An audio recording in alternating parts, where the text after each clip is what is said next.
Hello. Happy Monday to you. Um, man. What happened last night? I have no idea. I guess I drank a lot. Huh? So today I don't really feel like drinking. This is a non-alcoholic beer. I grabbed it by mistake. Okay, so I don't feel like drinking today because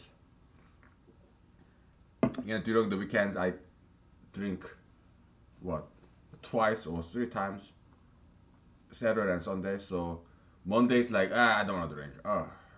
I feel like my body is saturated with alcohol. It's very not a good feeling at all. Okay, so maybe I need to detox a little bit. Okay, so I have no idea what this is. Looks like what sun going down under the ocean or something. I don't remember what this is. Oh, sorry. I have no idea what, what we try to draw here. I have no clue. I have no clue. All right. Well, it's kind of getting hot, so I guess I can turn off heat off, take off my jacket, and okay. Oh boy.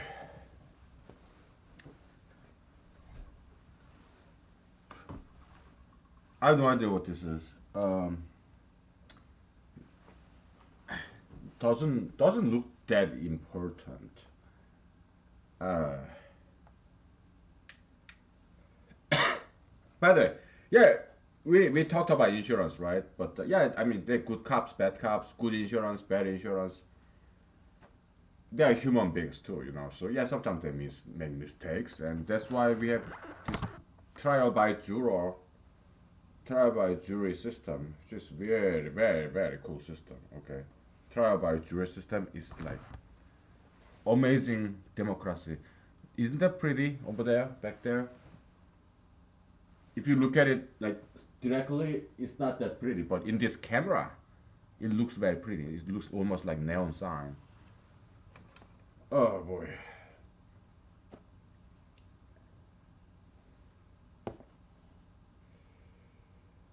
Um, I'm still not sure what to talk about. Okay, so I guess we can get back to pressure concept. So basically,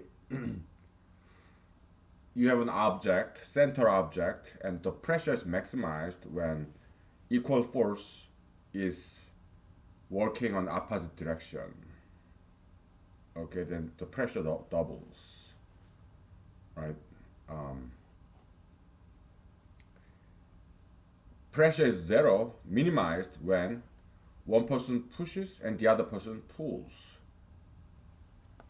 So it's the same direction, pushing and pulling. Then the pressure is zero. Okay, so pressure algebra, stress algebra, okay, works exact opposite way of regular vector summation, like acceleration. Okay,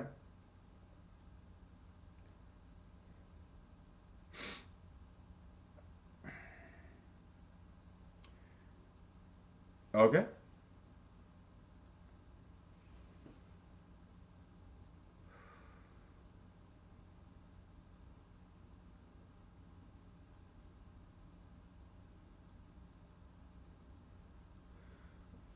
Uh, we can kind of think apply that in humanology already. Okay, when you feel happy when things are going your way, but when things don't go your way, you are unhappy, right? So we kind of take a shot at that, okay?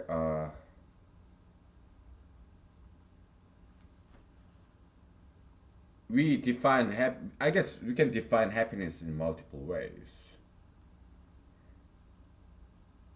One way to define I mean, happiness was by using calculus, second derivative of uh, some copium, say money, whatever, right? Let's say you have $100 in your bank account. It's just sitting there, okay? That's not gonna make you happy, right? But let's say you have a job, okay? So now you make what, $10 per hour, okay?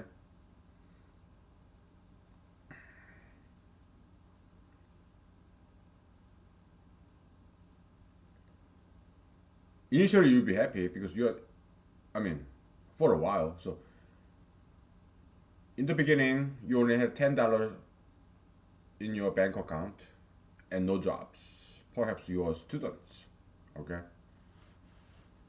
So you just had $100 in your bank account, period, okay? And then you graduate your college or high school, whatnot, okay? And then you get your job. So now you're making $10 per hour, for example, okay? Yeah.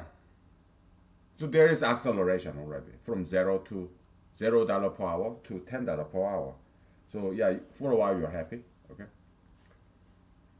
And then after a while, you get bored. You get used to it. After year, you're just making $10 per hour.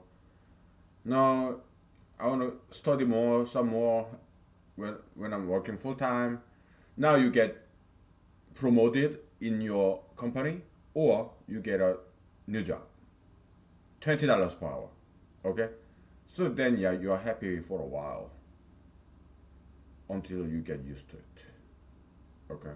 So, so yeah, this promotion, okay? So the change in the speed of money, salary is the speed of money. This positive change in the speed of money, yeah, maybe that's what happiness is. Okay, you'll be unhappy if there's no acceleration or negative acceleration. Okay, so we can define happiness that way in calculus, analytically. Okay, second derivative of copium. Okay, yeah, that's a valid definition of happiness.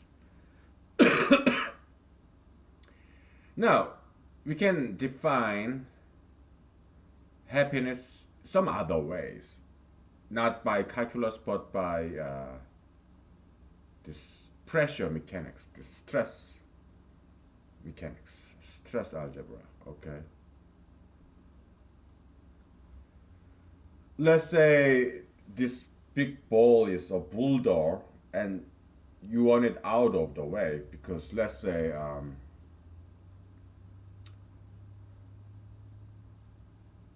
there was this what avalanche near your house and whatever this big boulder somehow is blocking your driveway, right? And you try to push it, but it's not moving anywhere. Then you feel the stress on your hand because this boulder is pushing you back and you are pushing back too. Okay, you're not going anywhere. So, okay,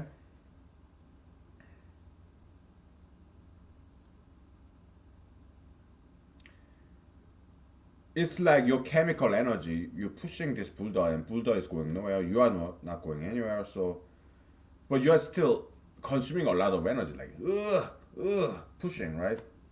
You're consuming a lot of energy. So your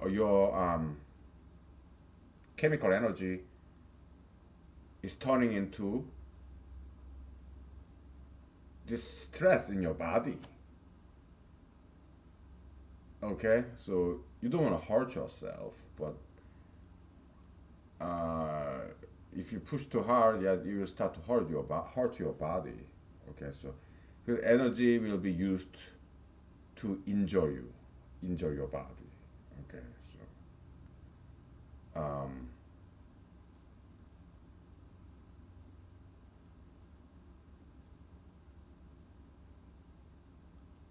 okay.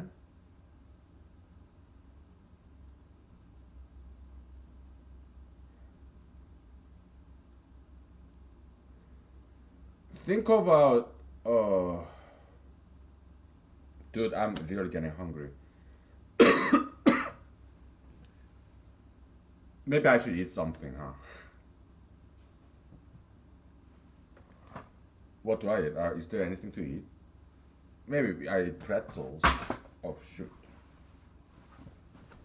Give me 1 second.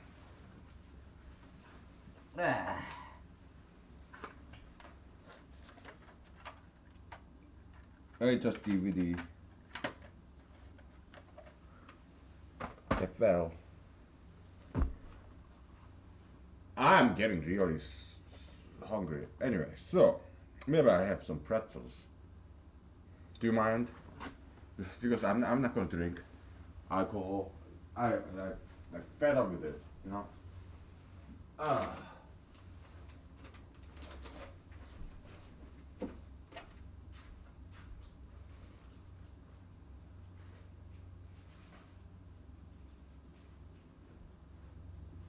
Ah. How do I eat pretzels? Well, I use chopsticks. Why?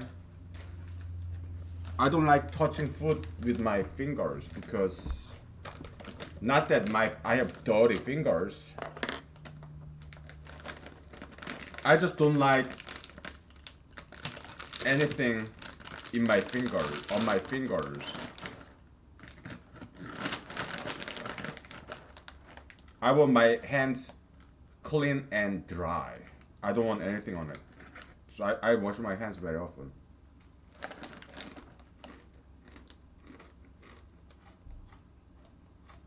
Okay.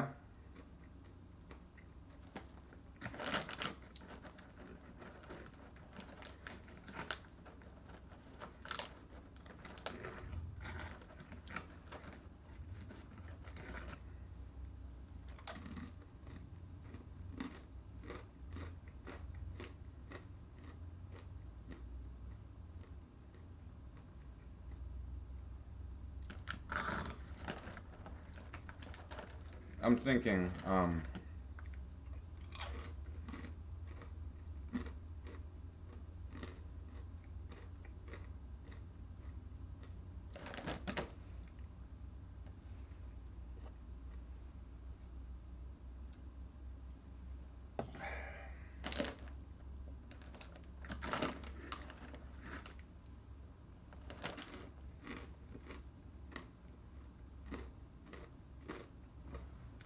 try to think.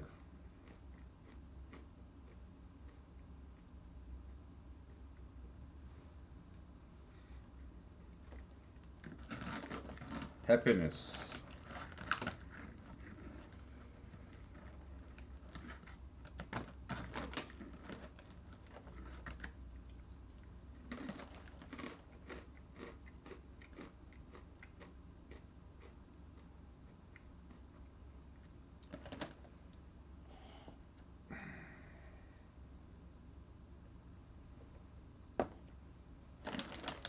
Let's say there are two kinds of people, okay? Well, three kinds.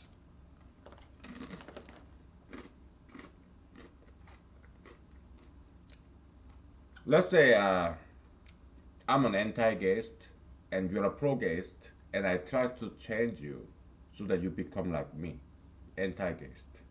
Okay?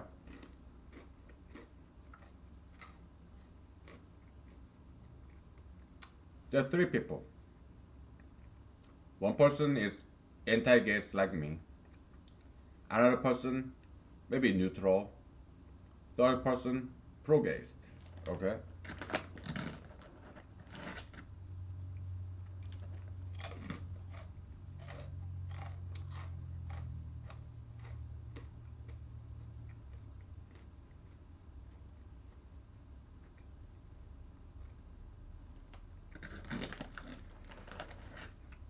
Probably what would make me the happiest would be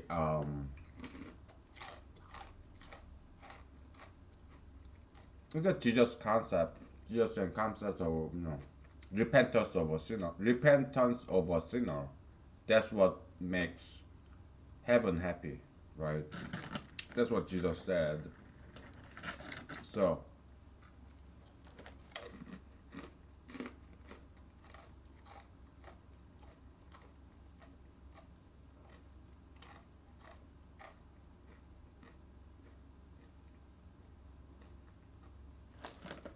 if I manage to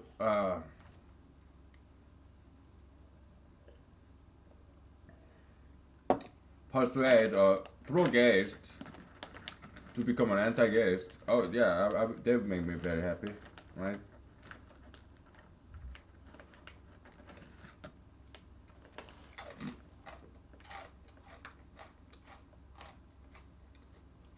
If I turn a neutral person to an anti-gayist, they make me happy just a little bit, but not as much as previous scenario, right?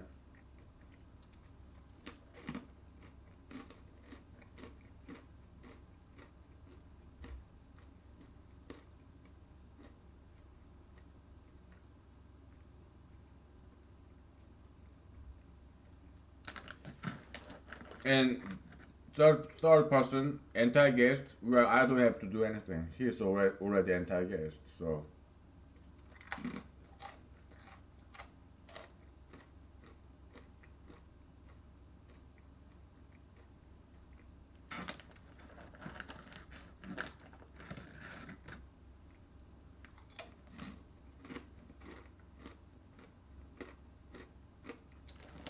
it's like this, okay? You're kind of getting it. There's this ball, okay?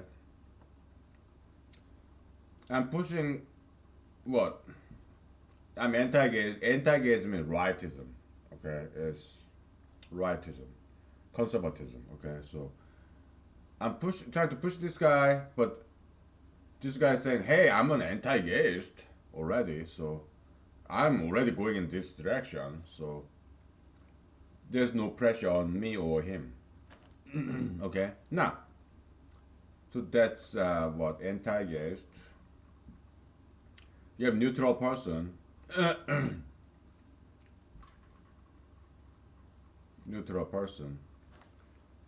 I'm pushing this guy toward the right direction to make him into anti-gayist, and he's not resisting. He's just moving along. So I feel some pressure, and he feels some pressure too, because there's this inertia, inertia from his mess. Okay. But what if there's this pro-gayist? I'm pushing it to this direction, but this guy is going that direction. Then yeah, he's not going anywhere, right? Good. We are kind of ready to apply this stress mechanics into humanology. We had to come up with our own stress mechanics because they don't have any. Okay. Cauchy stress tensor, I think it's all bullshit. Okay. I know that's where this tensor algebra began. Okay, but Cauchy stress tensor itself, I don't think it's a good idea. Okay.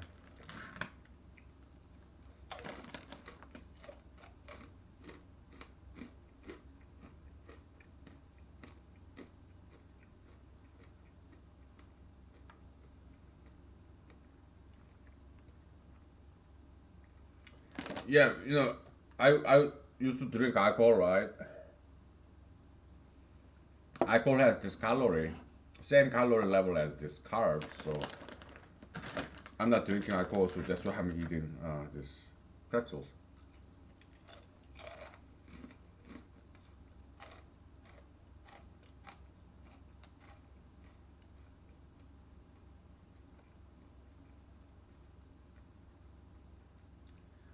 So these arrows are force. Okay, is ideological force. All right.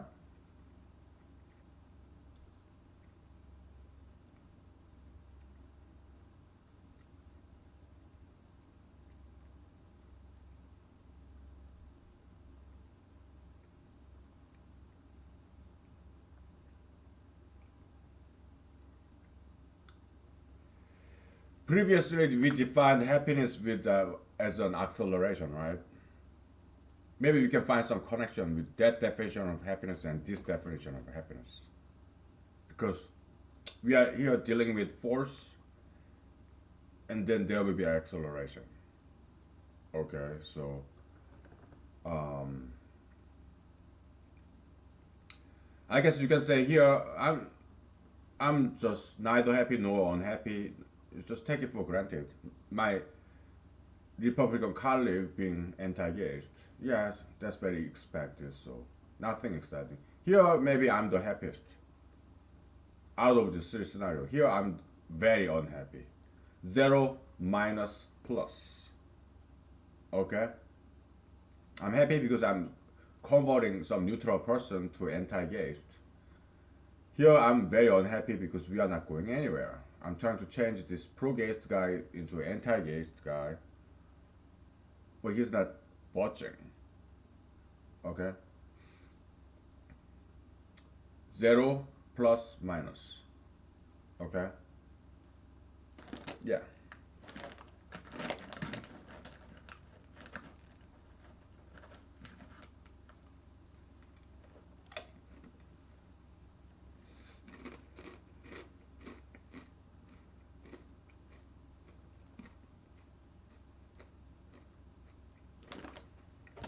I ran out of water, so let's take a break, okay?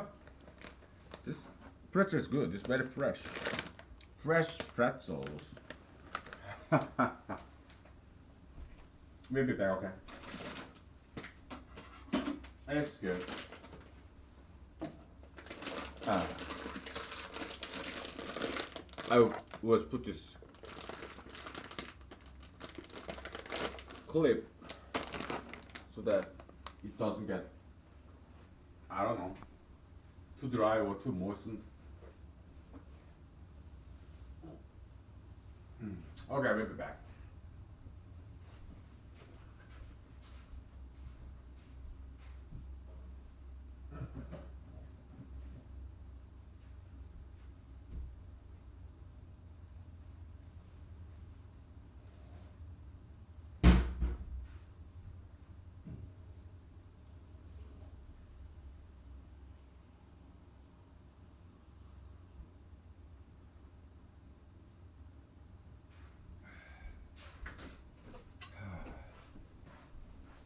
Well, here is my water.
Ah,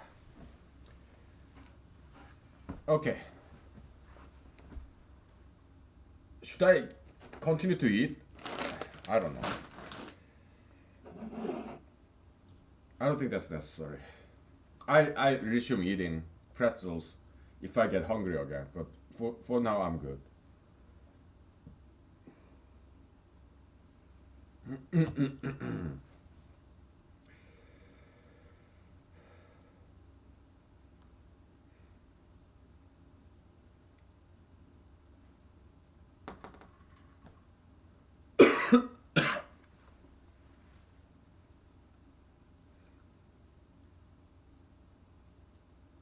It's like we are chasing the sun, okay?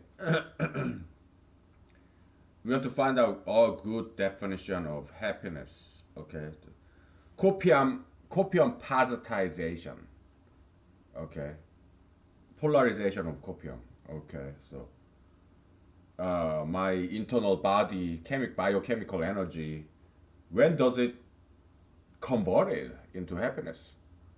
Well, when I get what I want, right? So there's want, and there's this meeting, fulfillment of want. You have some objective, purpose, goal. You achieve that goal. That's when you're happy, right?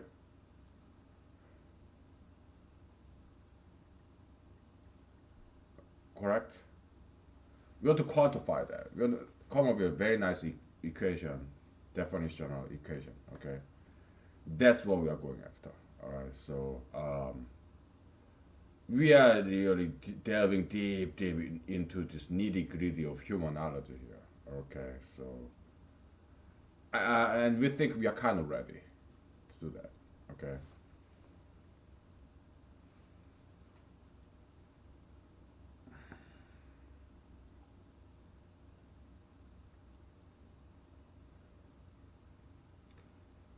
I probably need some drink to do this. Okay, because this is not gonna be easy, and I need some help.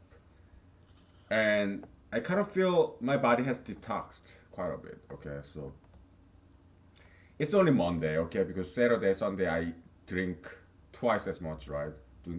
As opposed to weekdays. Weekdays, yeah, I don't drink too much because I only do one episode at night. Right, that's the only time I drink. Yeah, when I sing and dance, yeah, I drink too. But in the evening, I mean, on the weekends, in my home, I sing and dance at home. Yeah, then I drink. But, or when I do martial arts, I drink too. Okay, so yeah, that's why Monday is like kind of like hungover kind of. But as weekdays go by, yeah, because Mondays to Friday I don't drink very much. Yeah, I recover. Okay, so yeah,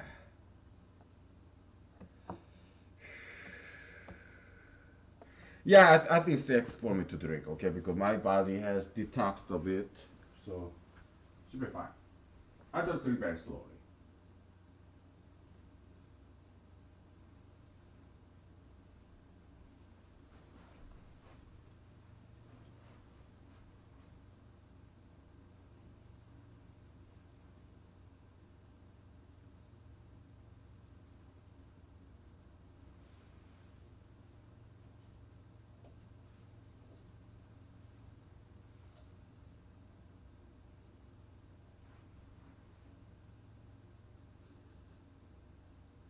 Well, let's try this.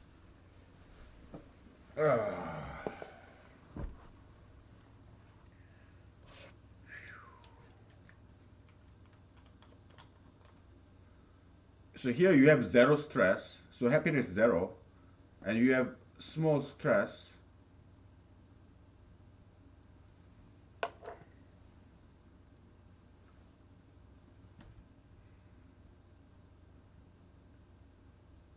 You're the only force, and here is doubling the stress. Okay. Oh boy.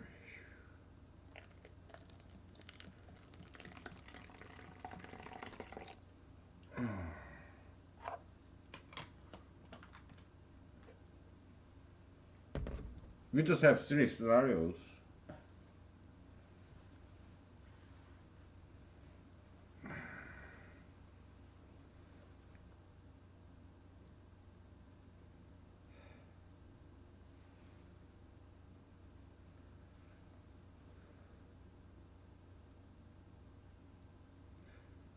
Let's talk in terms of like mixed martial art.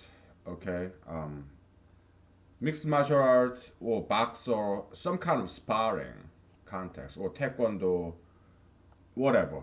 Okay, some kind of sports, competitive sports.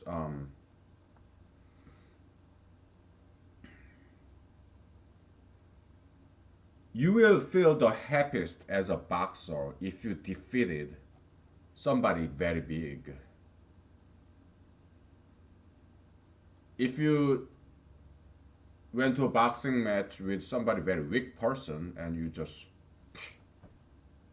knock him out in the first second, probably first you will feel a little bit guilty or sorry, right? So it probably won't make you very happy. Your opponent is just too small, too weak. You feel good when you defeat a very big guy, right?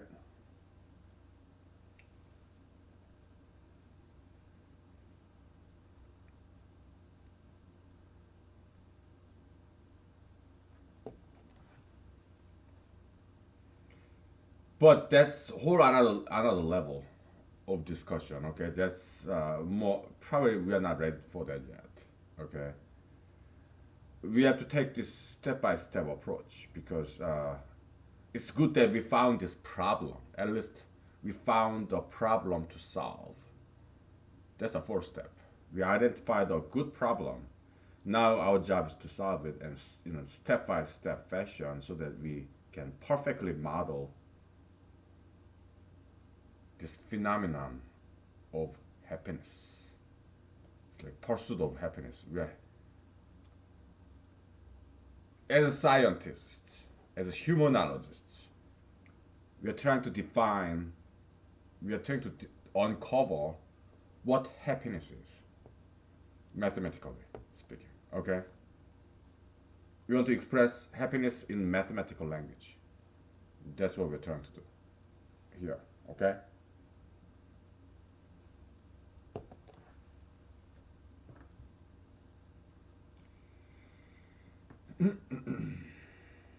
Well, we have to take step by step. So, boy. So here you have zero happiness, right?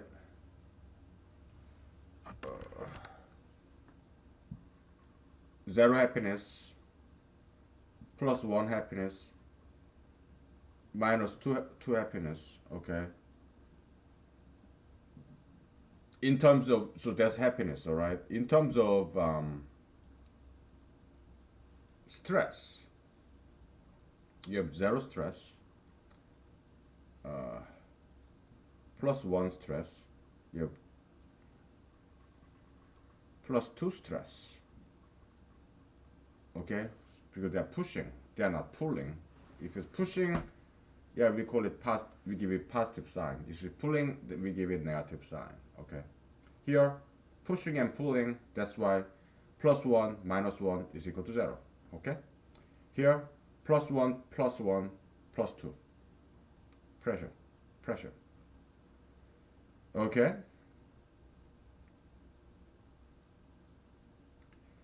So here, from the stress, we know how to calculate stress. Okay, it's nothing but this, uh,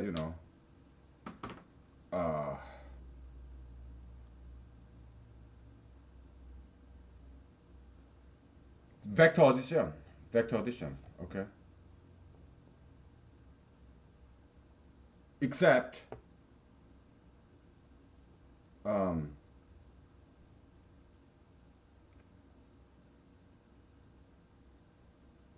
we put absolute value around the cosine theta. Okay. Um,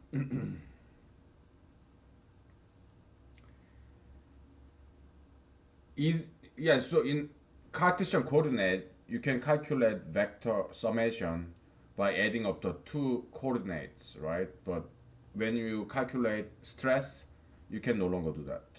Okay? Yeah.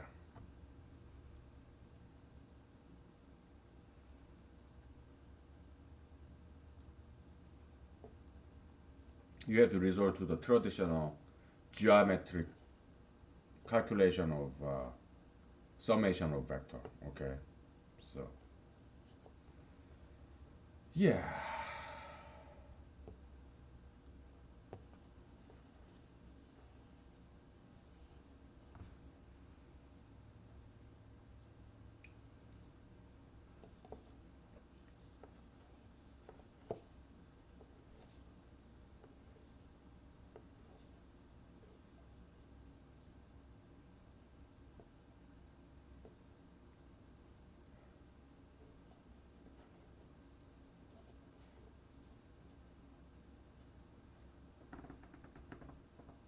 Well, or not.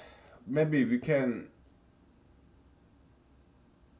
define in a slightly different way and still make use of those Cartesian coordinate addition.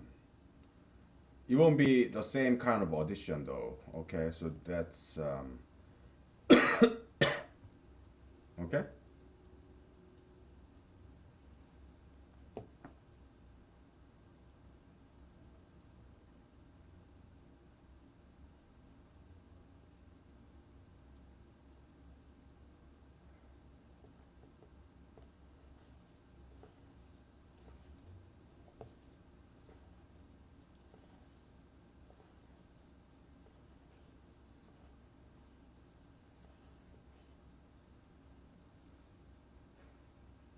Oh boy.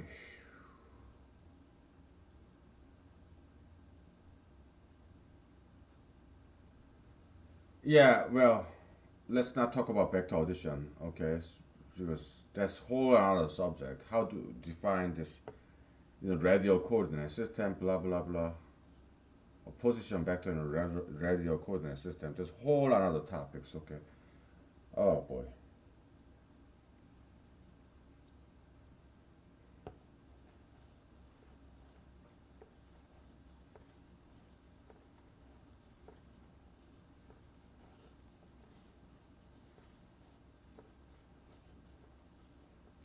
So basically, there's you. Let's say, let's flip the coin, okay? Let's say you are a pro-gayist. When do, what do the LGBT activists want to do? They want to convert people, just like Christians convert other people into Christianity. So, LGBT activism or any kind of activism, politics, religion, it's all the same. It's about changing other people. Okay? Yeah, so LGBT activists, they want to change people. They preach, just like pastors. Okay? It's a religion. It's a political activism, politics, religion, they're all same. Politics, religion, they're same thing. Okay? It's ideology, ideologon, whatever. Okay? Concepton. Yeah, isms. Ismon, demon, devil, Holy Spirit, spiriton, acting inside of us because that's its mode of reproduction. Okay? A reproduction of an ideology is converting somebody else, some other person. That's how ideology spreads. Just like two mice have sex and they make more mice, baby mice, right? And they spread, right? This reproduction. Plant, yeah, they get pollinated and make seeds and spread, so that there are other plants everywhere, right? Yeah, ideology, Holy Spirit, evil spirit, its mode of reproduction is persuasion. Okay. Yeah, they call it proselytization or indoctrination, whatever it may be. Okay. That's how ideology spreads or they some in some context it's called education or training. Okay, it's about one person changing another person to be more like himself. Okay, that's education, indoctrination, conversion, you know, activism, politics, religion. It's all work the same way, no matter what kind it may be. Leftism, rightism, conservatism, liberalism, they're all the same. Okay.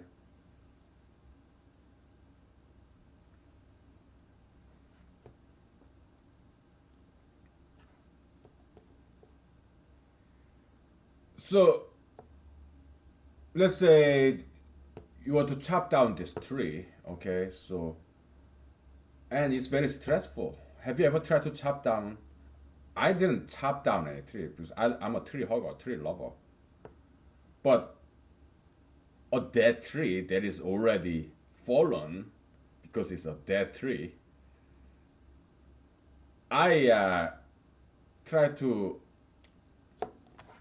divide it, chop it into smaller chunks using the traditional axe, hand axe. It was a lot of work. And it's very stressful, right? But once it's done, I felt good. Because things went my way, but it took very long time though. So yeah, I chopped it to smaller chunks. They were just lying dead tree, okay, in my backyard. So I moved them one by one. But it's too big to carry, so I have to chop them apart. Okay? It's like this bulldog, okay, huge bulldog, okay. You try to move it, rock it, using lever, whatever, okay, or slant, just slope. Yeah, it'll take a long time, but after you got it done, you feel good, right? Yeah, happiness, achievement, getting what you want, okay.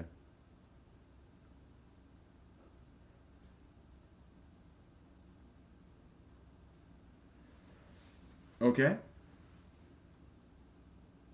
Or if you're in a business setting, yeah, you are doing this business project, you work very hard towards it, and you finally got it done, a project, right? Any kind of project, okay? So things are finally moving your way, the way you wanted. Then you feel good, right? So it's minuplocism, okay? You feel the pain of working for this project and you got it done. You feel fulfillment. Yeah, pain and pleasure, okay? In that order. So that's minuplocism, all right? That's very qualitative description of happiness. Now we want some quantitative description of happiness. Okay? Yeah, that's what we're doing.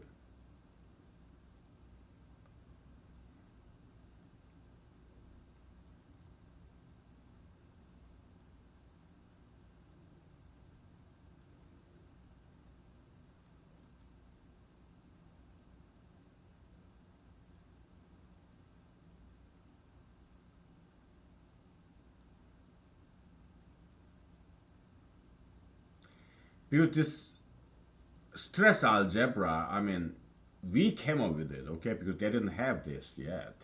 So it's very primitive and underdeveloped area. This pressure algebra, okay. All we know is we just modified it as single thing. What?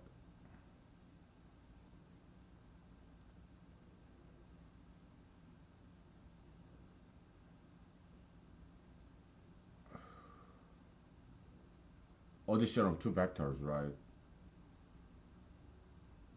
What f1 squared, f3 squared is equal to f1 squared plus f2 squared uh, plus 2 times f1 f2 absolute value of cosine theta, right?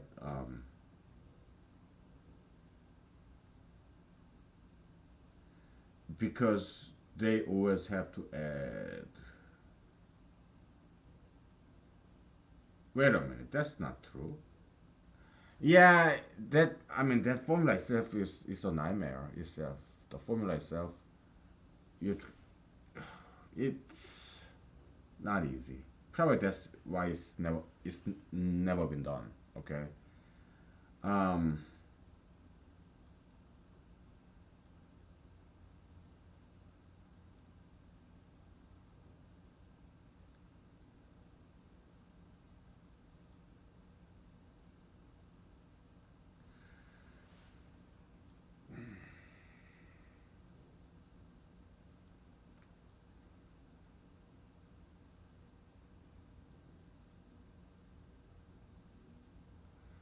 Yeah, I think we need to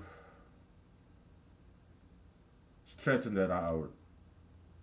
I guess we either did it, but we don't quite remember, or maybe we didn't quite do it. We didn't quite finish up this stress calculation. Okay, so I think we need to do that. Okay, we need to go back there to the stress calculation, and then come back to this. Okay, because we're not quite going anywhere. So let's get back to the basics. So stress calculation. Okay, three scenarios. I mean, four scenarios. You have one force, and you have two forces.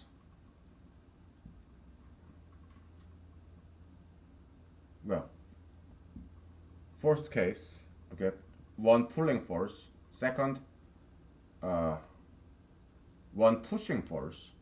Third, pushing and pulling. Fourth, pulling and pulling. Fifth, pushing and pushing. Okay? Here you have minus 2, 0, minus 1, plus 1, um, plus 2. Okay? Let's say this is vector A and vector B, right? Now, stress, stress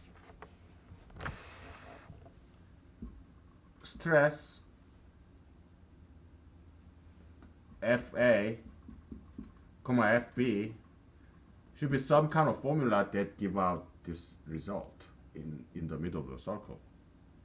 Okay, that's what we need to do first. Okay, before we start talking about humanology or anything. Okay, so we need to come up with the education. I don't think we have done that yet. Okay, so man, it's getting hot. Let me turn off the heater. Oh boy.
All right. Well, I think we are making very slow progress because,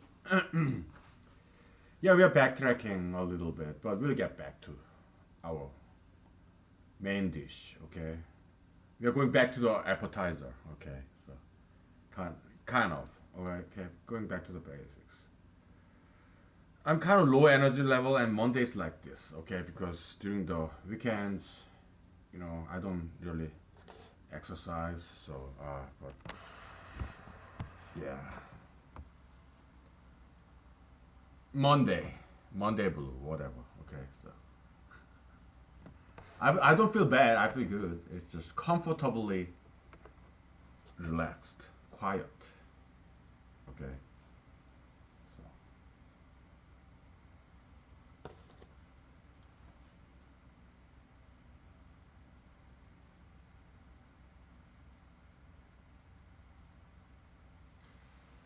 Okay, let's talk about the coordinate. Okay, this is one-dimensional coordinate. Okay, so position coordinate of this tail end is -1. Okay, and here you have 0 as well.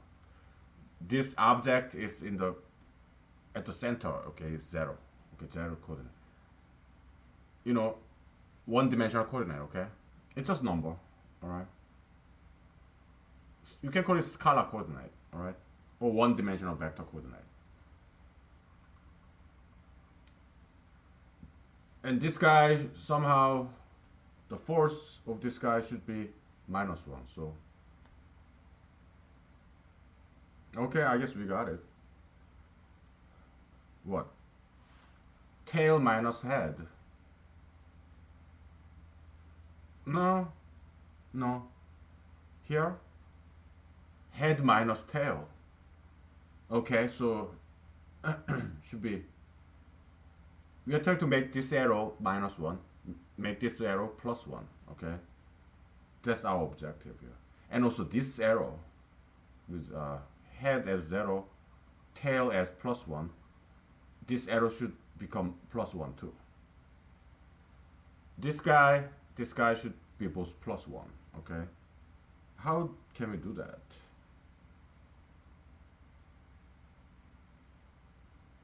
0 minus -1. Okay. Oh boy, this is a challenge.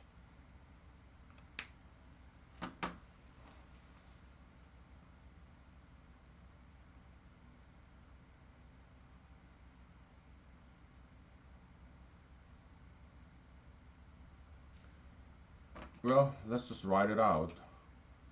+1 minus 0.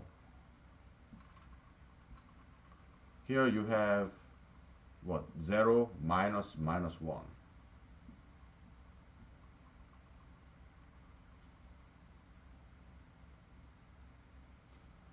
Right minus left. Right minus left. Here you have +1 minus 0.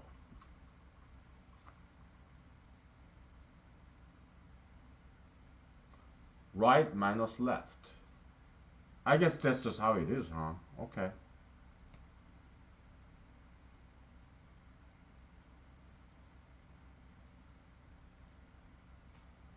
You have -1, 0. This should be +1, so right minus left. Right minus left. Okay, so alright, it works. Yeah, we got it. Yeah, we talked about this briefly before. Okay, yeah. The stress force is defined as right minus left. We don't care whether it's a tail or head. If this arrow is on the left or right, it doesn't matter. It's always right minus left. Kind of strange definition, really. But somehow it works, okay?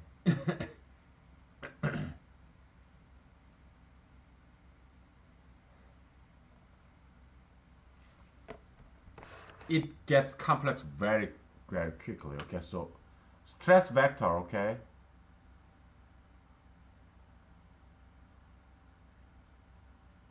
stress vector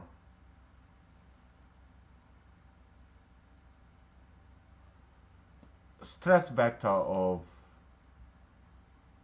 F, this force, is equal to right minus left.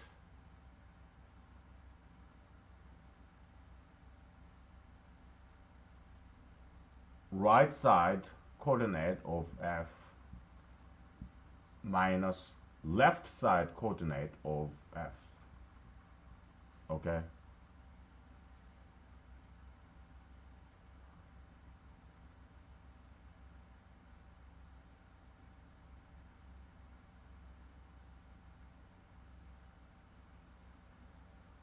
Yeah.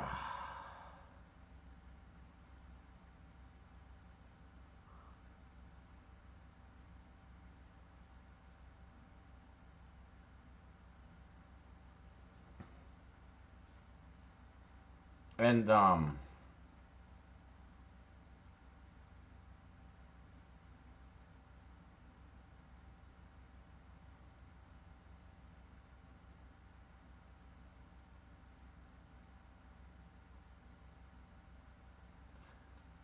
okay.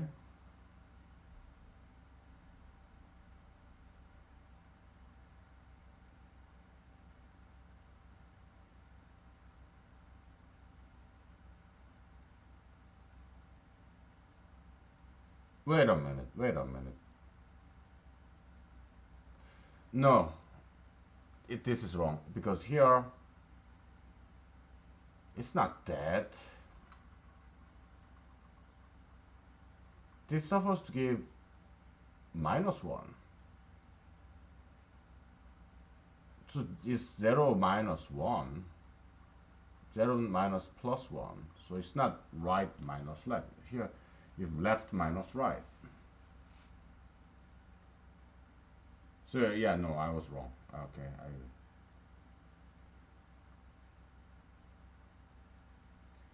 when it's pushing, yeah, then it's right minus left.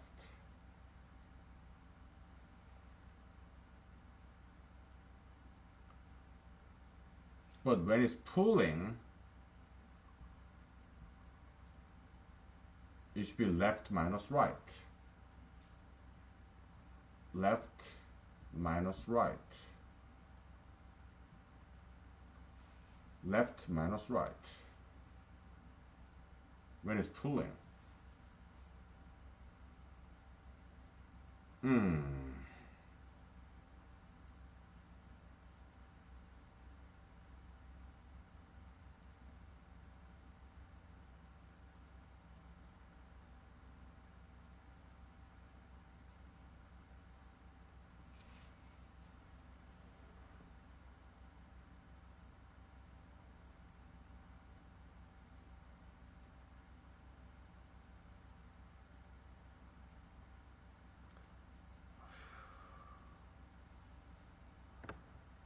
I mean, of course, we can just do it like this. -1 to the, is it pull? It's a Boolean function, okay? Is it pulling? Then you have to reverse that, okay? So right F minus left of F, okay? Yeah, we can do that, but it's not that pretty. We want to simplify this, okay? Yeah, I'm sorry to be so lackadaisical, but I mean, I'm kind of low energy right now, so yeah.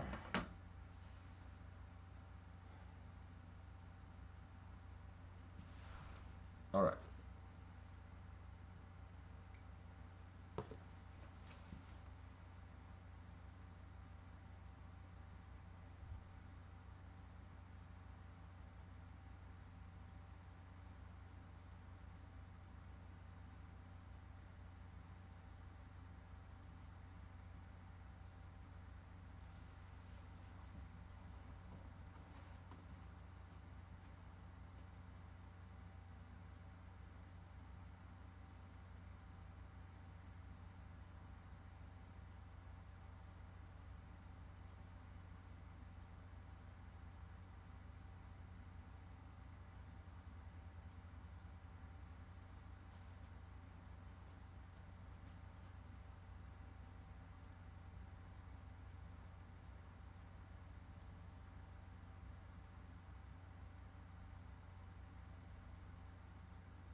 Oh boy.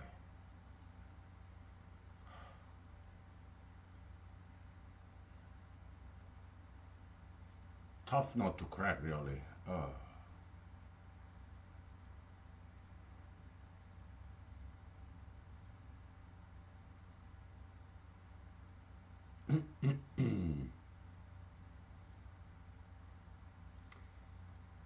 We are just dealing with one dimension here, okay? But it's still very, very difficult, even in one dimension. Like something new.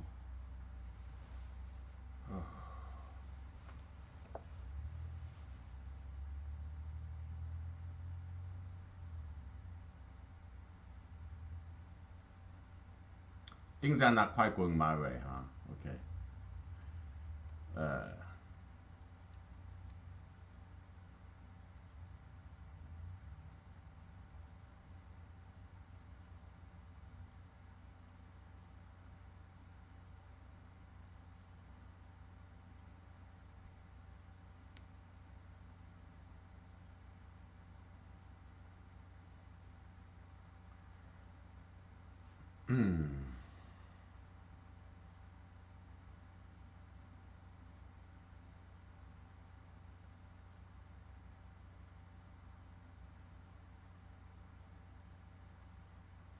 well, in terms of stress, we only consider a contact force. Okay. So either head or tail should be touching this object. Okay. We are dealing with stress, so force is always in contact with this central object. Okay. We can take advantage of that. So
I'm being so slow because I'm very low energy now. Okay, so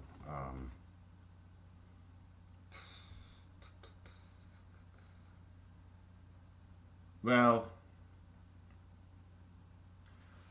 let's erase this and let's think about only one force. All right, we are backtracking even more.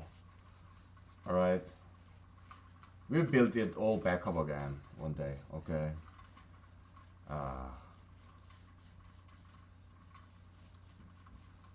I think I kind of underestimated the problem. My energy level is so low, I cannot even pronounce things well. Uh,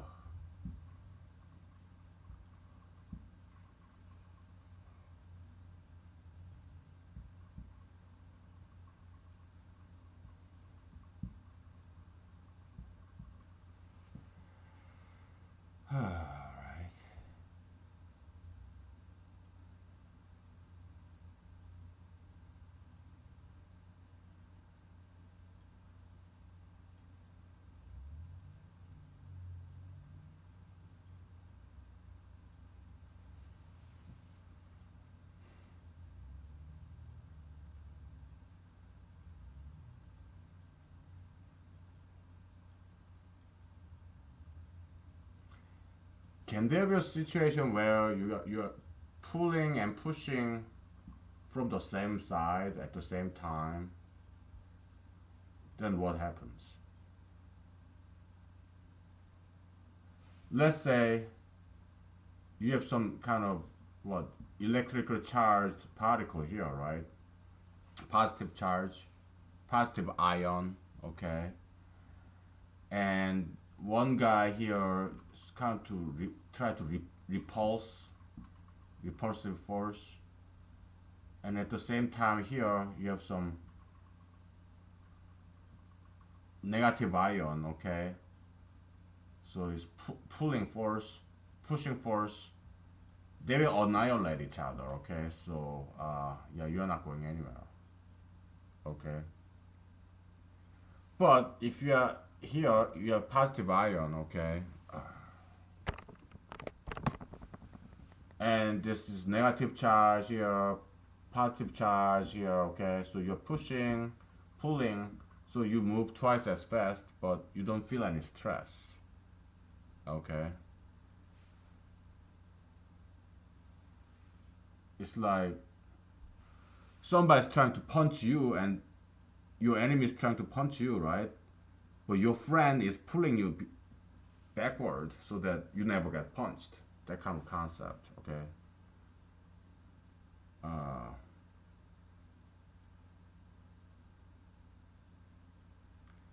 so in both cases, yeah, stress is zero, okay? You're pushing force,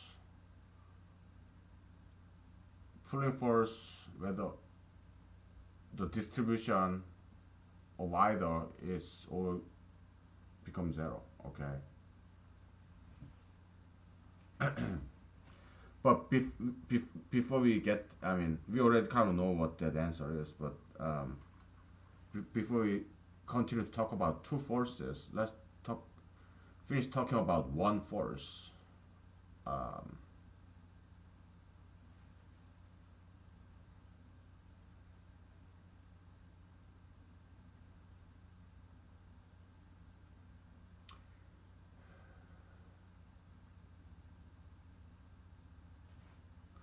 we need to define in a mathematically rigorous manner what is push and what is pull, okay?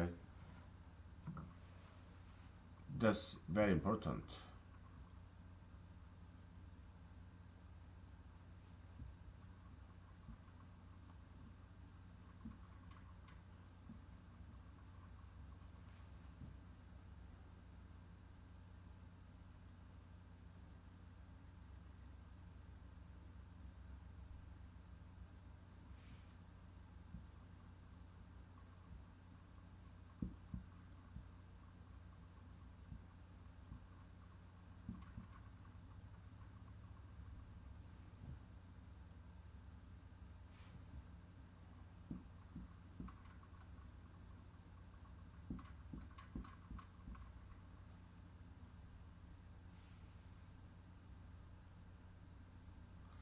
So when it is pushing, you will always do what? Right minus left. Right minus left. But when it is pulling,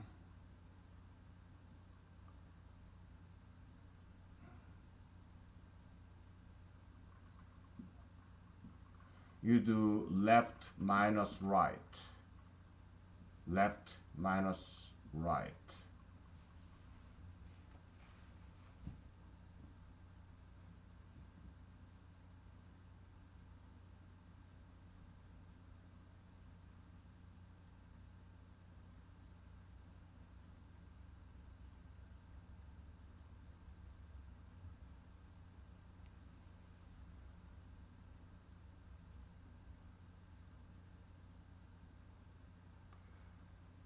I'm pretty sure there should be some simpler equation than this because the position vector of uh, this central object is always zero.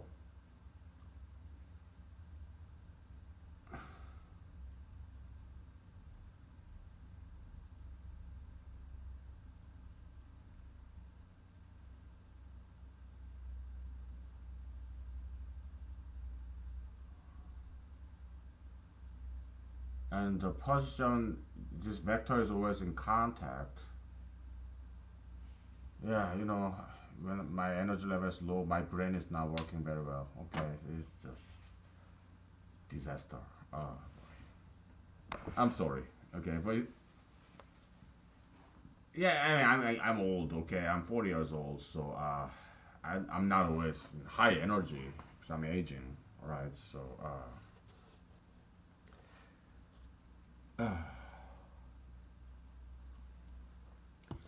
we'll have a better day. I promise. All right. Yeah, my brain is totally not working at all. Um, oh,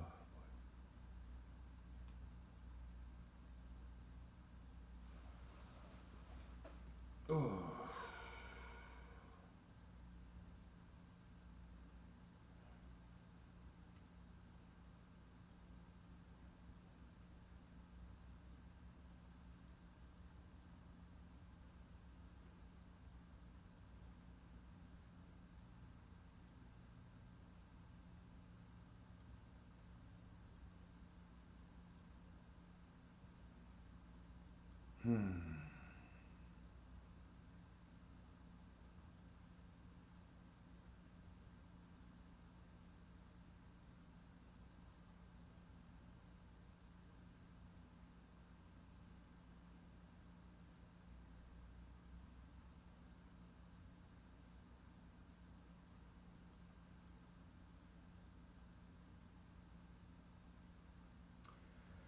The problem we are trying to solve here is to find a mathematical representation of this stress vector, stress force vector. Okay,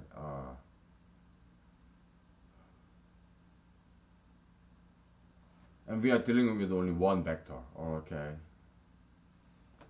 we are not adding up two vectors yet. We are just dealing with one vector only.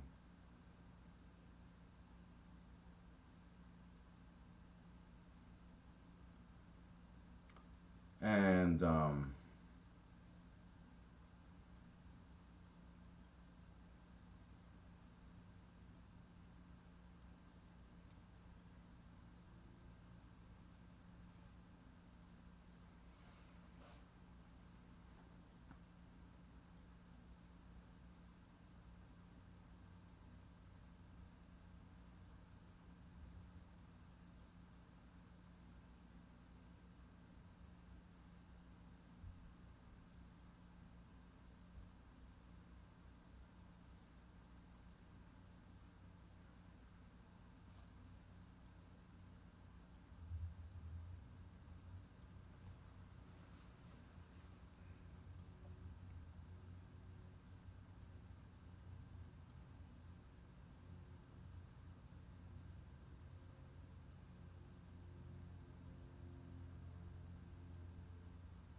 well, in terms of head and tail, here we are subtracting um,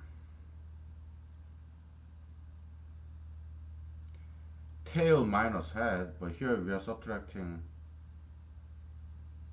tail minus head, but here you have subtracting head minus tail. Okay.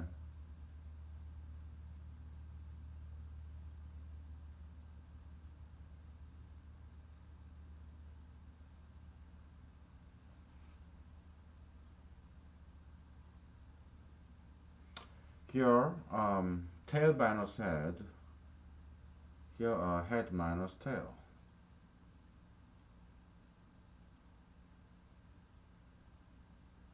Okay, we found something new. So if the arrow is on the kind of left side, uh, we do the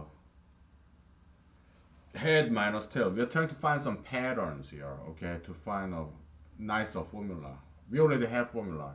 It's a Boolean hybrid formula, okay, so it's not that pretty. So we want to find a simpler function, okay. All right. So how do we find formula? Well, we need to locate some spot some patterns, okay. So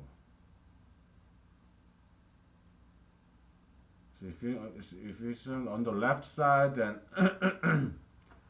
head minus tail, okay. If on the right side is so if it's on the left side, head minus tail, okay. If on the right side, tail minus head.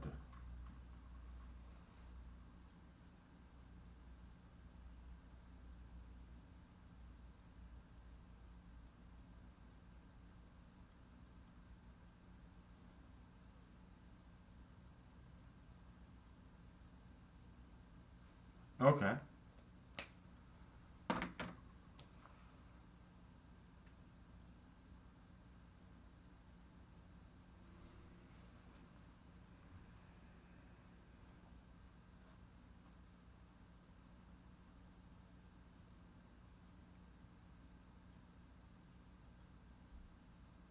It's still bifurcating. Left is it left side or right side? So then we're gonna use some kind of Boolean expression again. Okay. We're trying to avoid that, you know.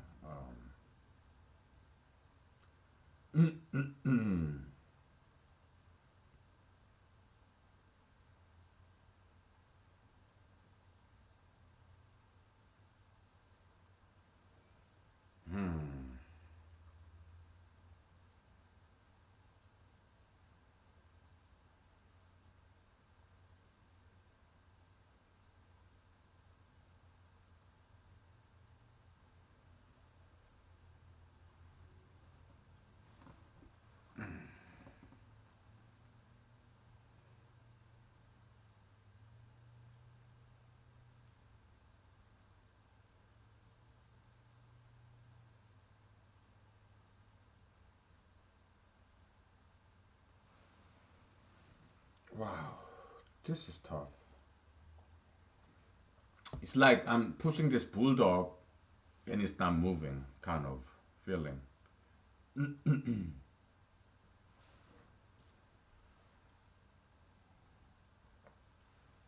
Oh boy.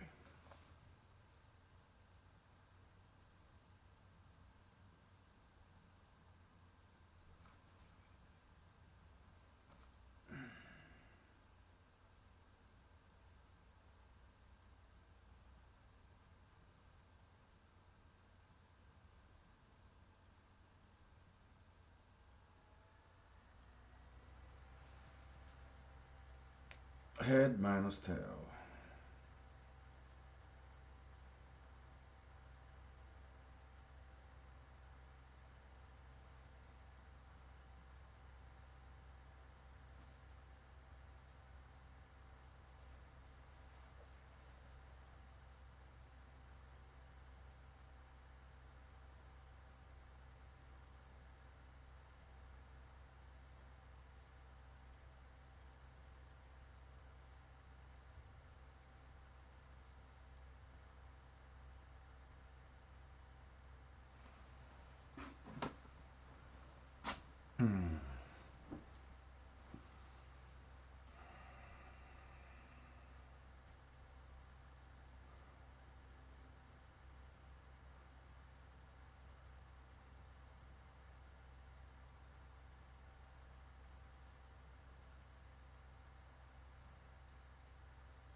Well,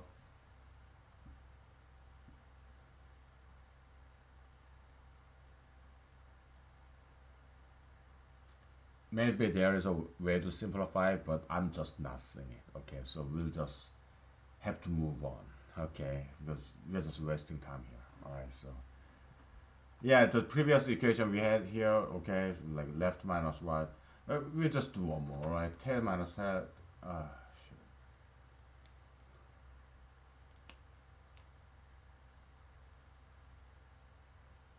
um,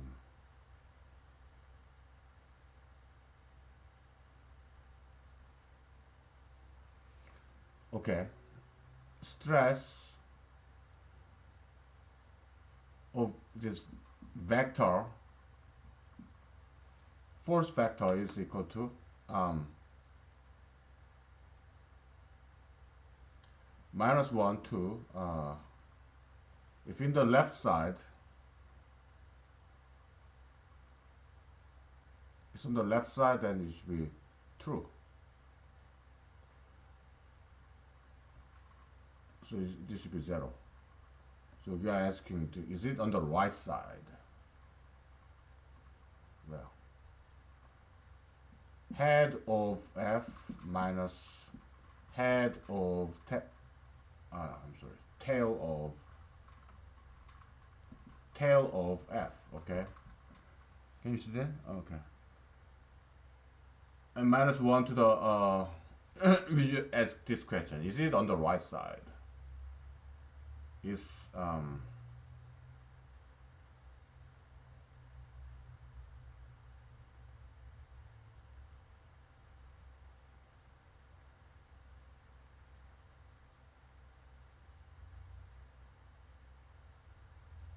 is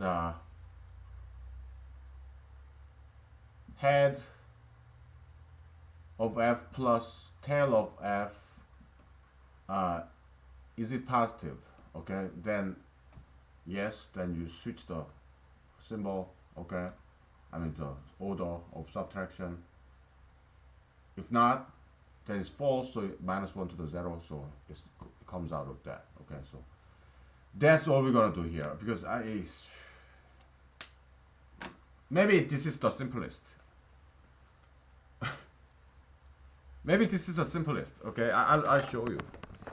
Maybe it doesn't get simpler than this, okay? Actually, in the previous formula, it was slightly simpler, right? Because we are just asking a question, like left and right, left and right, left, right, okay? So we have that. But the previously, what we had was,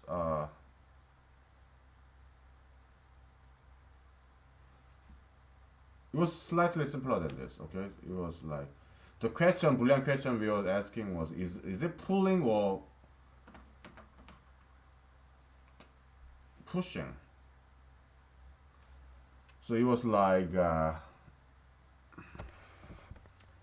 S, it was the stress of this vector F is equal to,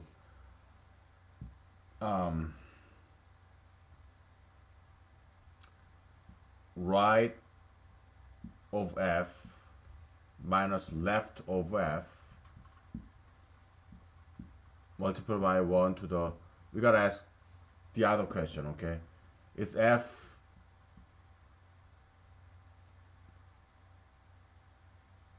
belong to this pulling? Pull? Is it pulling kind of force? Is F outward force? All set of pulling for outward forces, okay? If so, then yeah.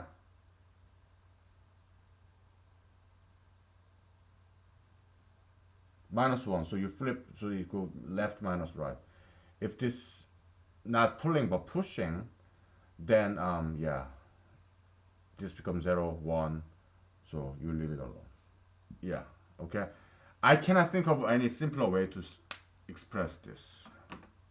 Okay, it's a Boolean hybrid.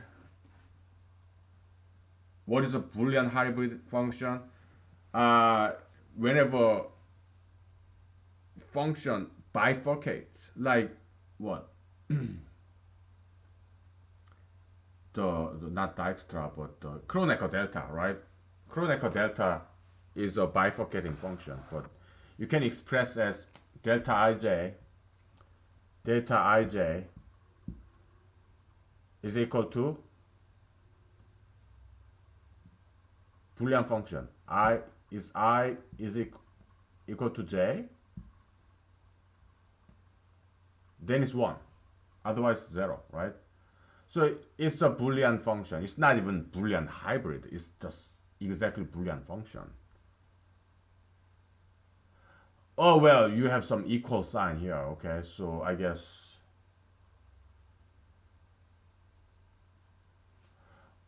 yeah, well, whatever. But it is Boolean function, okay? It's Boolean function.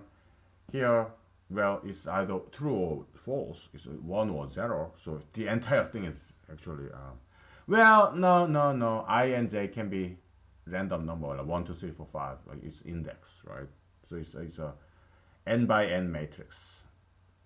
Okay. Well, it doesn't have to be square though.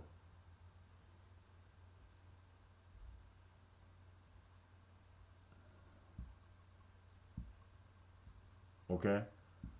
Yeah, this kind of matrix, rectangular matrix, also satisfies this Kronecker delta. Okay, so yeah, Kronecker delta is a general matrix actually. Okay, so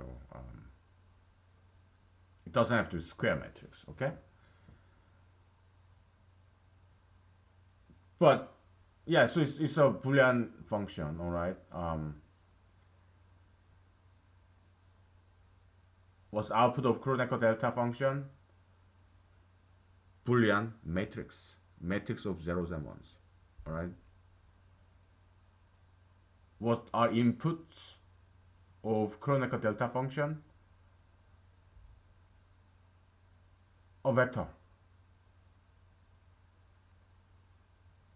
I comma j, two-dimensional vector. But I and j are positive numbers, positive natural numbers. 1, 2, 3, 4, 5. But they're indices. Okay. Yeah. Okay. So it's a natural vector. Okay. Natural number vector. Positive natural vector. Okay. So that's input, output. Yeah. Matrix. Okay. Whatever. Okay. That's not important. What I'm saying is, I cannot simplify more than this because this guy bifurcates. The stress vector, is it inward or is it outward? Is it pushing force or is it pulling force? I cannot think of any way to express that kind of bifurcation in without using Boolean hybrid function. Okay, I cannot think of any other way than using Boolean function, hybrid function. It's hybrid because inside of we are using this two-dimensional algebra, right? It could be number 5 minus 0, 4 minus 0. It's traditional algebra, but we have this Boolean expression up here. Does is F a kind of pulling force, outward force, or not? So that's why we have Boolean hybrid here. Okay. All right. We take a break, okay? We'll get over this. We got it, okay? Yeah, it's not that pretty, but well, that's the best we can do. So we'll erase this and we'll move on, all right? Okay, because we got a long day ahead of us. I mean, we're halfway through, but we continue tomorrow. I mean, after today's episode, all right? So, okay.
boy.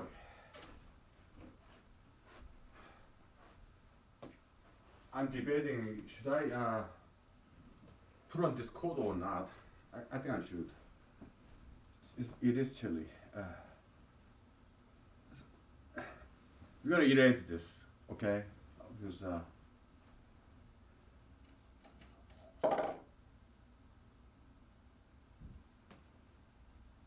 it wasn't very fun, alright? Oh boy. It wasn't very fun, so. But we got it, okay? We got it. I mean, it's not pretty formula, but hey, we did our best. And it is a formula, it's a legit formula, it's a Boolean hybrid formula that, which in itself it was an achievement. It's nothing new to us, but it is new to the world, probably. Okay, Boolean hybrid. So we used that concept that we invented a while ago. Okay, so that's that. Let's erase this. But I gotta have some Tums. Then we'll be back. Oh.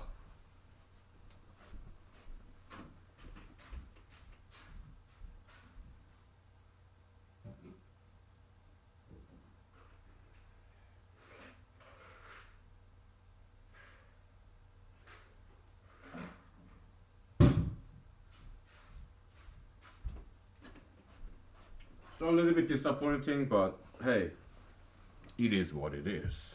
I don't think there is any way to simplify this. So yeah, in mathematics, all the mathematics textbooks, okay, they still use this bifurcation, okay, like Kronecker delta and stuff. They still use this bifurcation, okay, like I is equal to j, then if I is equal to j, then 1. If I is not equal to j, then 0.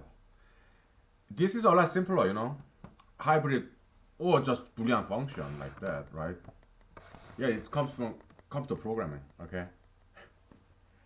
Yeah, so it's a lot neater and simpler than all that bifurcation stuff. And if then, oh, come on. We are making some contribution to mathematics, all right? So, okay, now let's erase this. I mean, compared to what we are doing here, Kronecker delta is so easy, right? Nice break to do something easy. Nice break. Okay, so what now? Well, it's getting too hot, so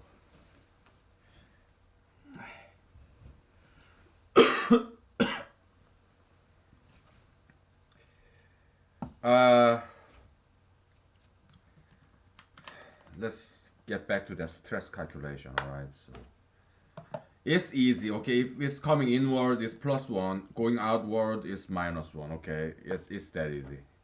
There's nothing to it. All right, so if an object there's +1, it doesn't have to be 1, some number, or +1, then yeah, it's double the pressure because you feel this inertia because you are a mass. You have a mass. I'm not saying you are a mass, but you have a mass. Okay, mass, M-A-S-S, not M-E-S-S. Okay, yeah, how much do you weigh? Like what, 200 pounds or something, right? Yeah.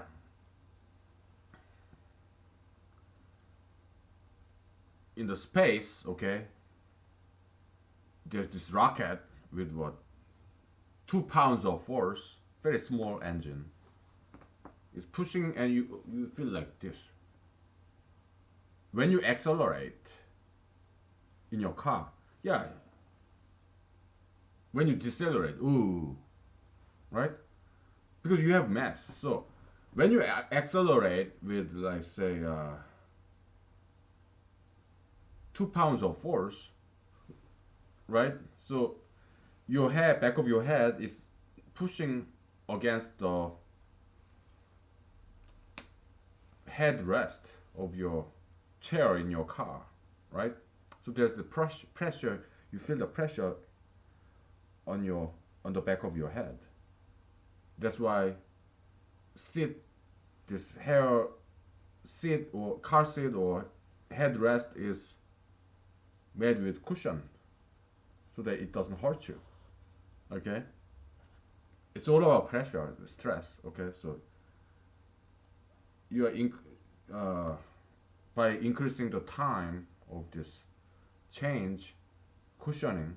That's how cushioning works, right? Impact is Ft, right? So yeah, you increase the time to minimize the force that's hitting your head, something like that. Okay, so okay. Now it's like distributing the energy over time. Is that kind of concept? Okay. Pressure. You have very pointy knife or pointy pencil tip, pen tip. Ooh, because it's such a small area, right? So pressure is equal to what? Force over area, right?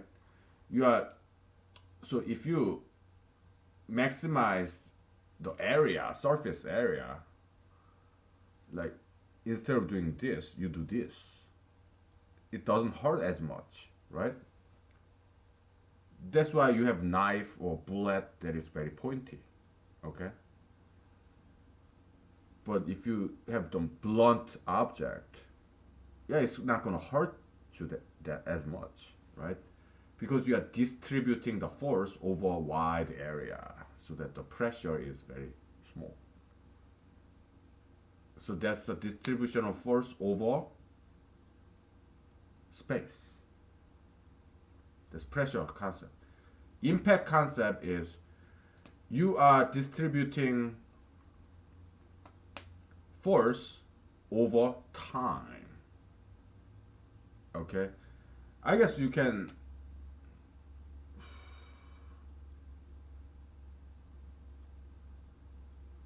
come up with some kind of something like this. F over delta t. F over delta t, okay? Is equal to what? You divide it by t. Yeah, I over delta t squared. Doesn't matter. The concept of this guy is that you're distributing force over long period of time. Okay. Um, so F equal to ma and delta v delta t. So F delta t. So m delta v is equal to F delta t. Okay. And that's what we call impact in classical mechanics. Okay. So now m delta t, m delta v over delta t. Now you're dividing by t again. I don't know. So then there will be like ma prime would be f over t. So I haven't seen anything like this before. So sure, whatever. Okay. So we're just taking a break. Now it's getting too hot.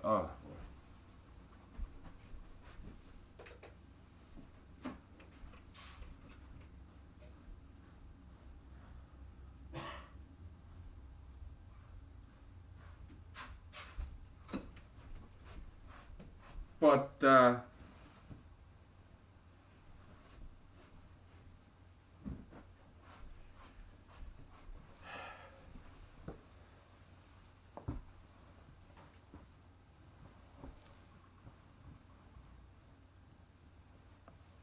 we'll just take a break. This is not important.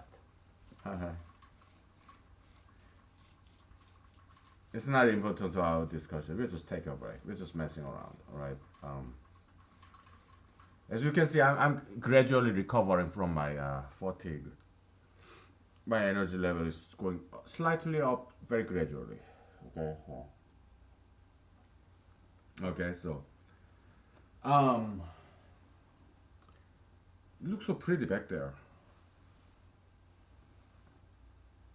on the computer screen. But if I look at it like that, it's not that pretty. It's just drab, whatever. So,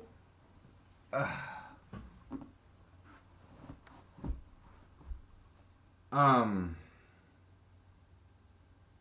pressure, happiness.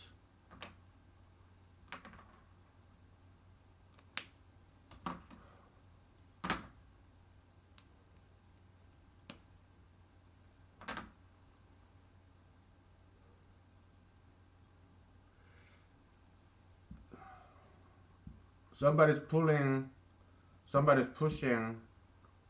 So this guy feel no pressure, right? Guy in the middle.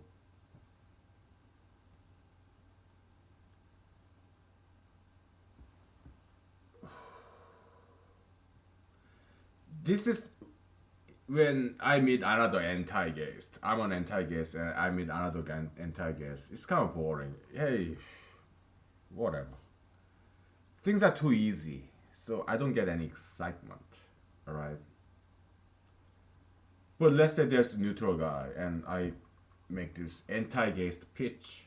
I know it sounds like Nazist, right? Well, but anti-gayism is a Holy Spirit, okay, in the eyes of humanology, okay? Yeah.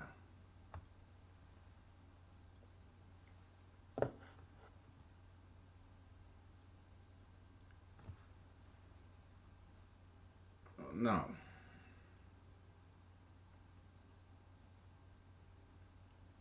so this neutral guy, okay, this guy's an anti-gayist, this is a neutral guy. So I give him this anti-gayist pitch, and he sold. It almost sounds like I'm the devil, and I just purchased his soul. Sounds so notorious, man. Anti-gayism, dude. Oh, sounds like Nazism almost. But in the eyes of humanity, it's the Holy Spirit. Okay, so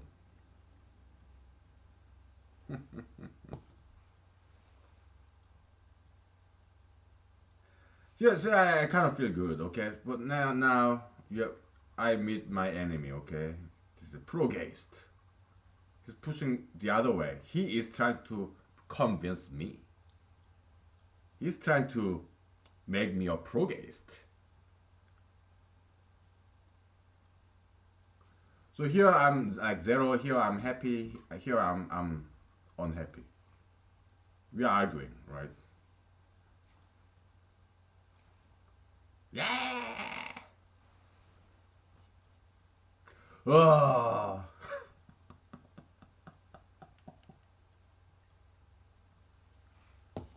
Mm. Okay.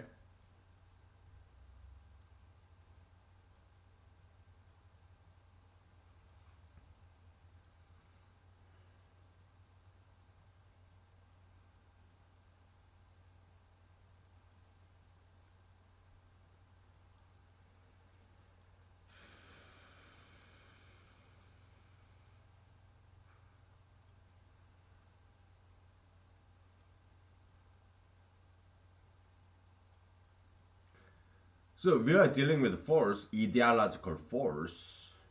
Okay. Um.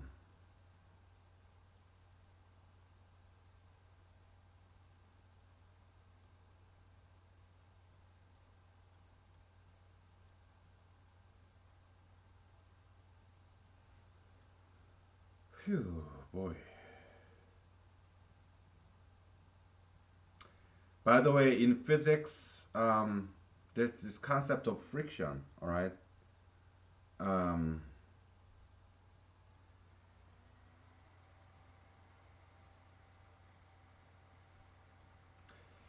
And friction actually increases. Okay, let's say you have this huge boulder, right? Then what's the I'm pushing this boulder, but it's not moving because it has huge friction. Why? Because friction is proportional to its weight. Weight is a force. mg. That's the weight force. Okay.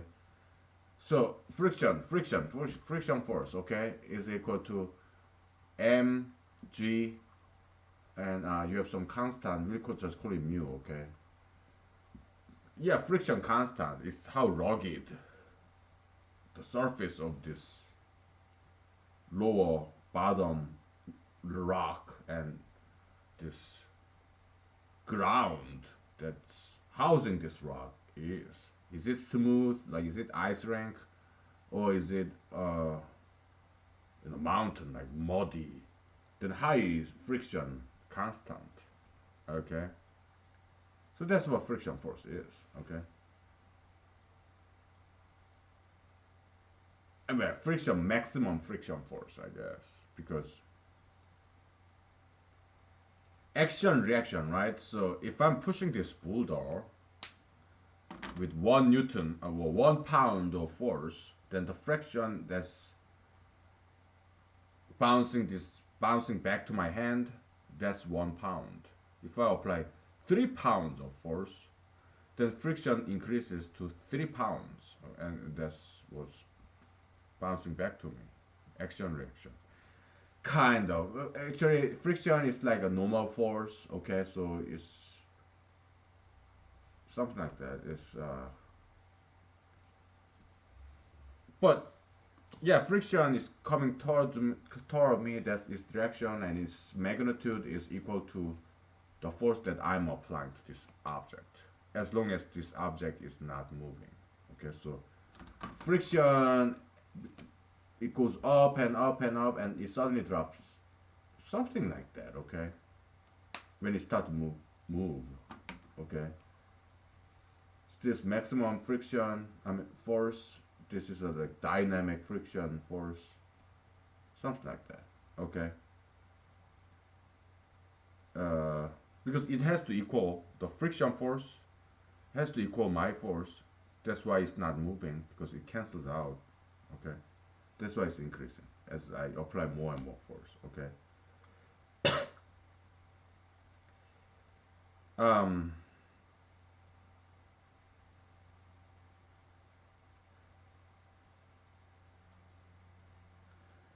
so we are talking about influential force, ideological influence as a force. Okay. What? One thing I remember from Donald J. Trump's books is that yeah, he said keep pushing. He I guess he's a decent business leader, decent business boss. He know how to push people. Sometimes that's what you need, right, as a leader. Okay. So he said keep pushing, keep pushing.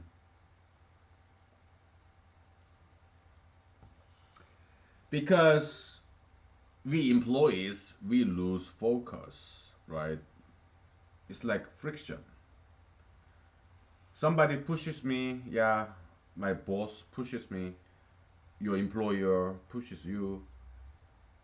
Yeah, you move for a while, then you stop, right? Because there's friction, right? You push your ball, billiard ball, whatever, okay? Yeah, it will move for a while, then it will stop because of friction, okay? Friction from the air, friction from the surface, all that stuff, okay?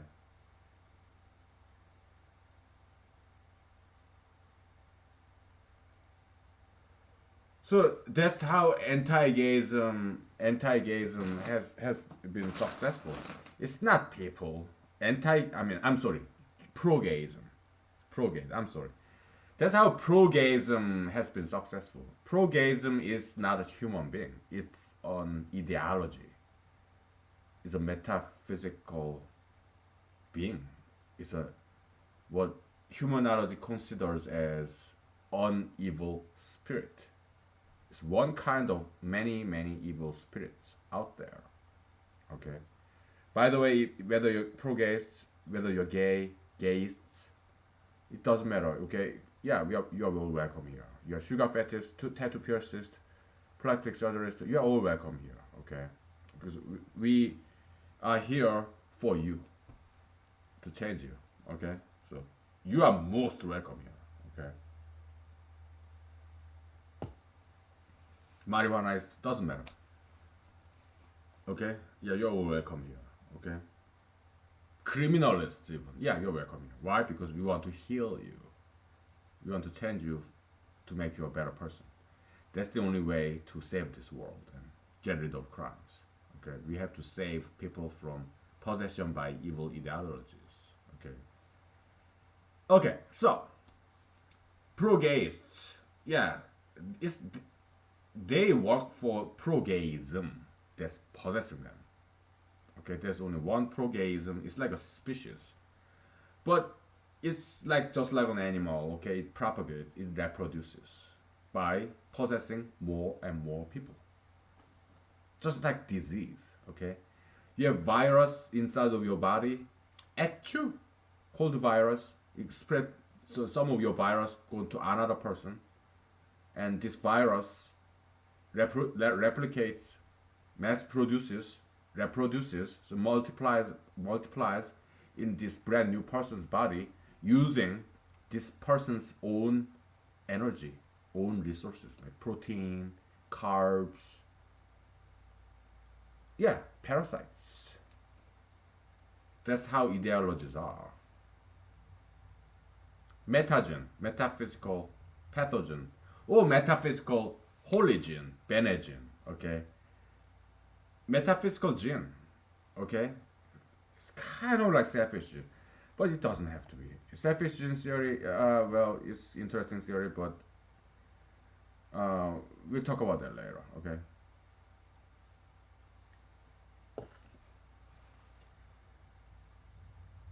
So, yeah, metaphysical, just spirits, Holy Spirit, evil spirits, okay? It's an ideology, ism, all right? Let's say anti-gayism, okay? You may regard that as an evil spirit, but we humanologists, we regard anti-gayism as a Holy Spirit, okay? So it possesses me, and it's like a virus, but it's a good virus, okay?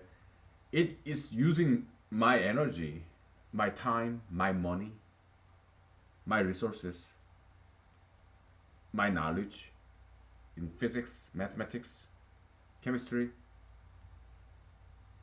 my computer. It uses my energy so that it propagates to other people. Anti-gayism. I wrote a paper for it.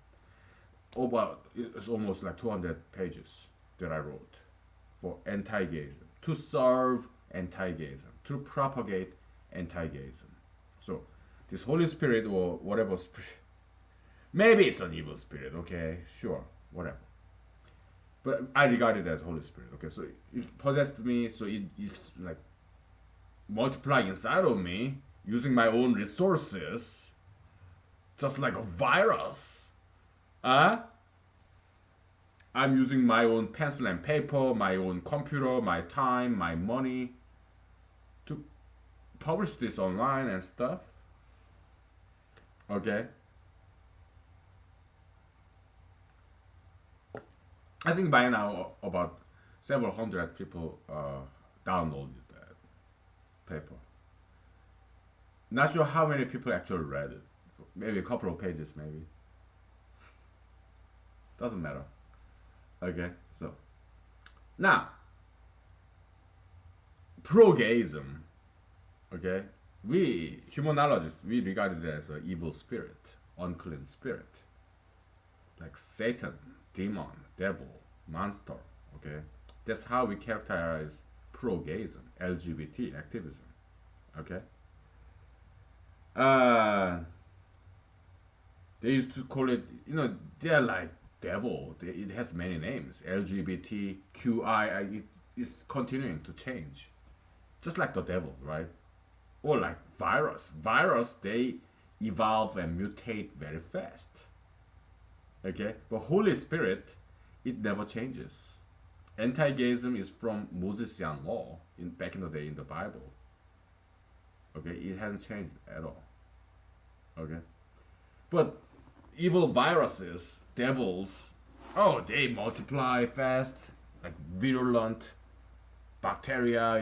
They mutate fast, they evolve fast. So yeah, devil has many names: Satan, devil, Lucifer, 666. Now, just like that, pro-gayism, it has many names. I gave this name to them too, actually. Okay, so I'm kind of contributing to their having many names. Gayism, pro-gayism, yeah, I gave. It's the names I gave to this devil, devil dog. Okay, but they used to be called sodomy, and then what, homosexuality and LGBTI, blah blah. It keeps on changing. Okay, it keeps on increasing. This gay alphabet soup, and then they nowadays they call themselves like homoeroticism. Yeah, homoeroticism.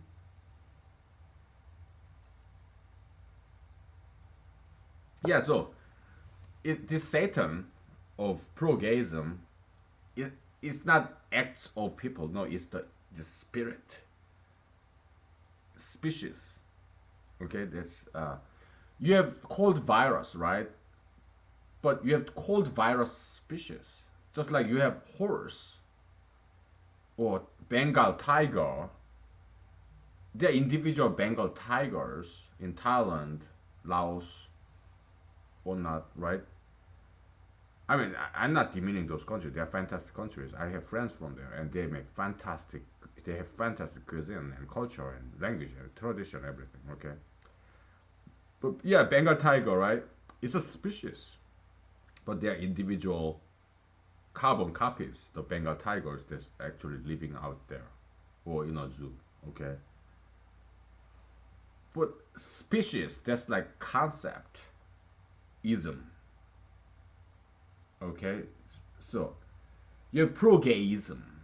It's just one single concept, but you have a lot of pro-gayist activities.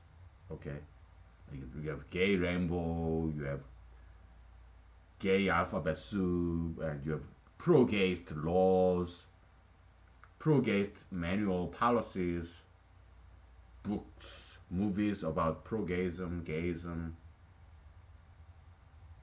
You have what, Lady Gaga, Katy Perry, Ellen DeGeneres. Okay, those are the individual instances of pro-gayism, but there's only one and only one ism that's directing them.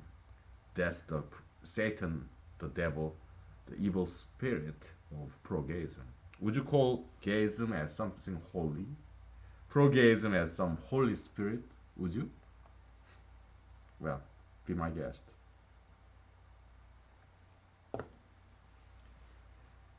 Huh? I mean, a man inserting his penis into another man's anus. A man sucking another man's penis. How can that be holy? Huh? A woman calling another woman her wife? I mean, it's ridiculous, right? It's as stupid as it gets. Would you characterize it as something holy? No. It's something ridiculous, okay? But, so we Americans are not quite doing better than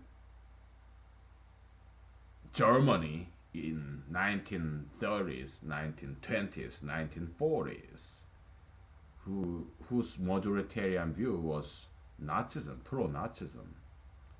We Americans are not doing any better than them. Okay? We are doing something extremely stupid. Gay marriage. Legalization of recreational marijuana. tattoo, piercing, sugar fetishism, all that. It's it's when I was a child, I was blind to politics, but as I grew up, when I was teenager in my 20s, I was more liberal, right? But as I become 30s, 40, I'm 40 now, but so I begin to open my eyes to politics, and then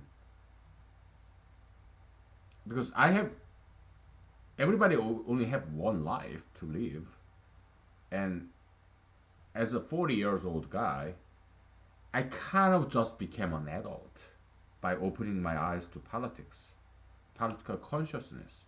It's a brand new, very first time in my life. And I have never lived in another era. I just became a political adult, political consciousness, awareness. Okay? This is my first time in my life. So I can only observe today's politics. So it was a surprise to me how majoritarian people can be so stupid.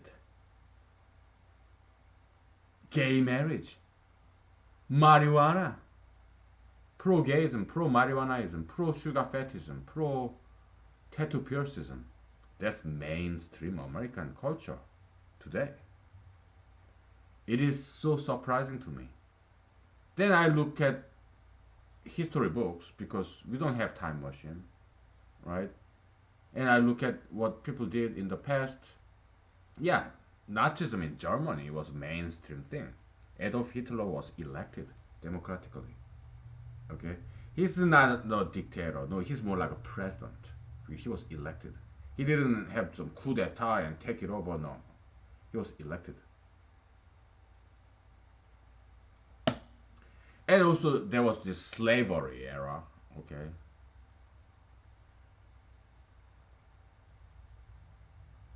yeah, also something very very stupid, right? Slavery, but it lasted quite a while.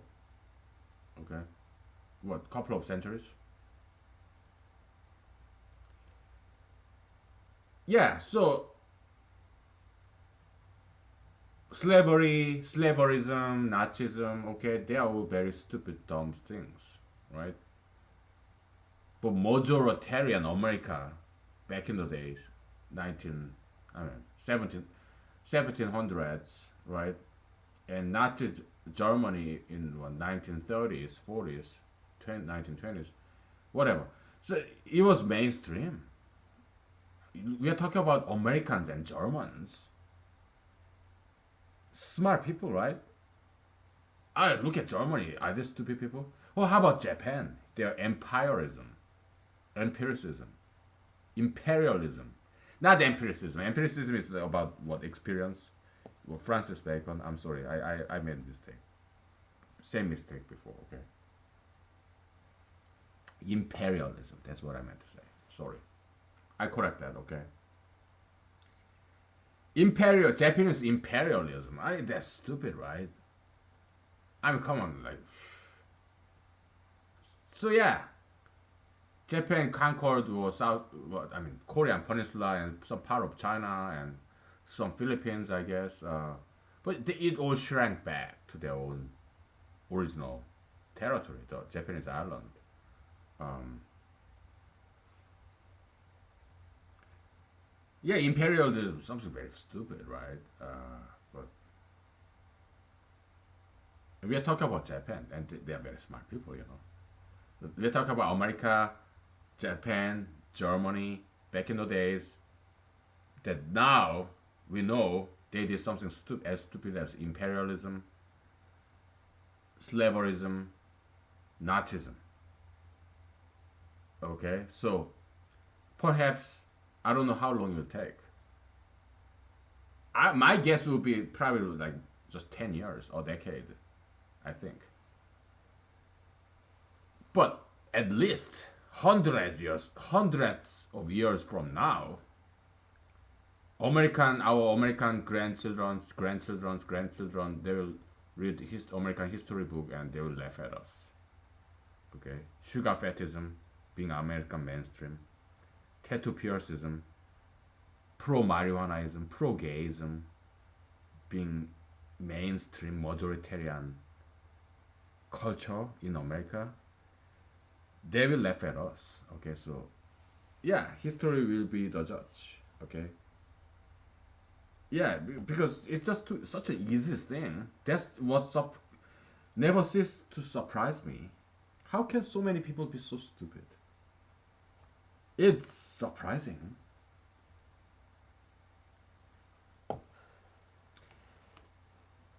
Okay, my political consciousness, political awareness is my first time because I just became some kind of political adult who can see things clearly in terms of politics, ideologies. Okay, I never lived in the past era. No, I was born in 1970s. I told you I'm 40 years old. Probably it won't be very difficult to calculate what year I was born, but I'm not gonna tell you. Okay, so but I was born in American 1970s. I was born in America. Okay, I thank my parents. I thank American Korean government, to keep my citizenship, okay, alive. And yeah, I love being an American. Okay, I do. I also like or love being an Asian. Okay, I love being a Korean American. I do. Okay, yeah, Korea, America, they are great. Both great countries. Okay, they're like mother and father. Okay, my parents are kind of. You love both of your parents, right? So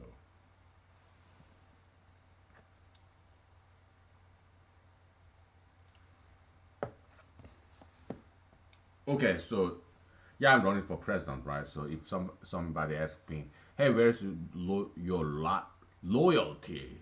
Where does your loyalty lie? Oh well, I tell you this. You know, we are living in one ship. We are all in the one same ship that we call planet Earth. Okay, we have to live together and cooperate with each other. So other countries, they are not our enemies. Okay, we have to remember that we are living in one single same planet. Okay, so outsourcing is good. All right, so yeah, trade partners. Okay, we have to guard ourselves, of course. Okay, yeah, but yeah, international cooperation is we share the same fate. That's what President Trump and his worshippers, okay, some Republicans, they don't understand. Okay, you're right. We have to guard ourselves because China, they don't care about us. Russia, they don't care about us. No.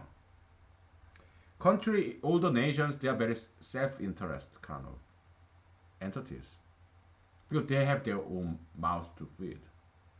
They have to take care of their people, right? So we have to take care of ourselves. Yeah, that's correct. Okay. I mean, I live in America.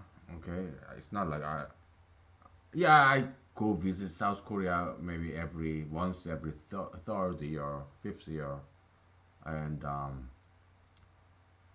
but it's not just South Korea. I love every countries. I've been to many countries. And they were nice to me, mostly. Okay, some of them were mean as hell.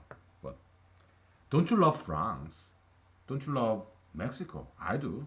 Guatemala, Samoa, or Samoa is American territory, by the way. But El Salvador, Brazil, Peru. I love all those countries. It's a diversity. I love every single countries in the world. Every single country in the world. Peru, or Papua New Guinea, or Taiwan, or Congo, or Sudan, Syria, Iran. I love every single country in the world. You should never see a country as your enemy because people living in there, they're just like us. They don't care about they can care less about politics. Okay, they're just hardworking people. to bring food to the table. Okay, they're just like us. They are not our enemies, my friend. So yeah, all this fear mongering, this President Trump and his worshippers, uh, they don't know what they're talking about. Okay,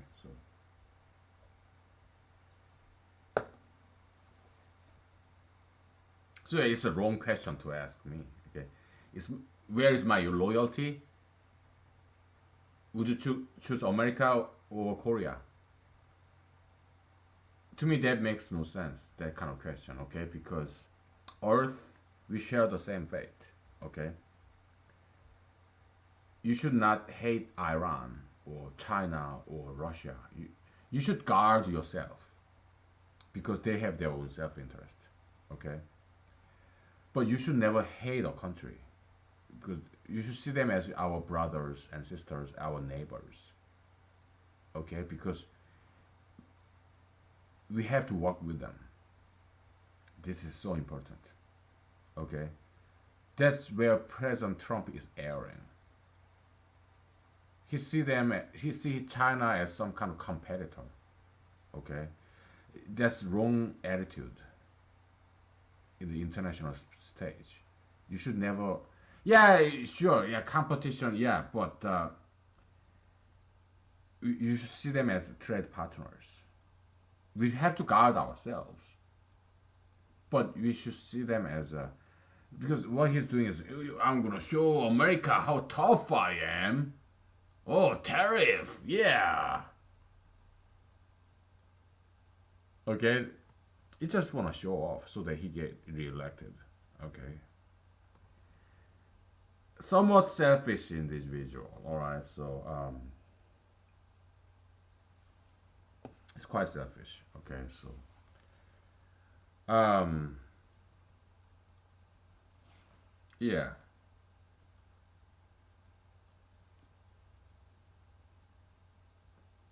yeah, he's quite selfish. Okay, we're gonna take a break, okay? Because yeah, it's about time.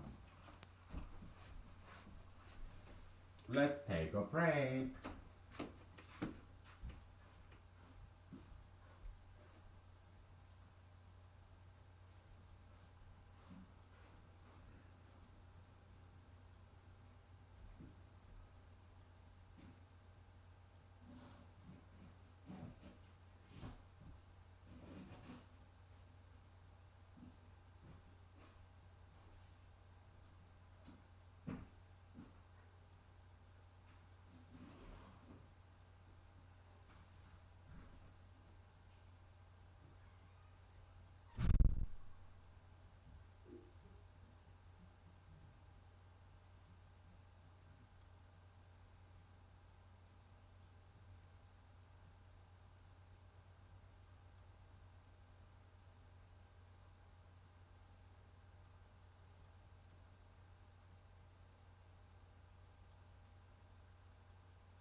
All right. Uh, it's been already 2 hours and 30 minutes, man. Wow. Okay. Monday tend to go very fast. I'm kind of regaining my strength. I was experiencing some kind of Monday fatigue, but I'm getting back my power slowly. All right. So where are we on this?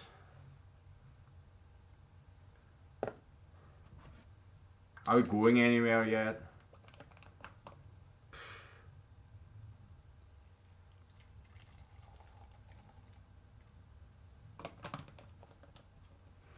Do we even need to do this?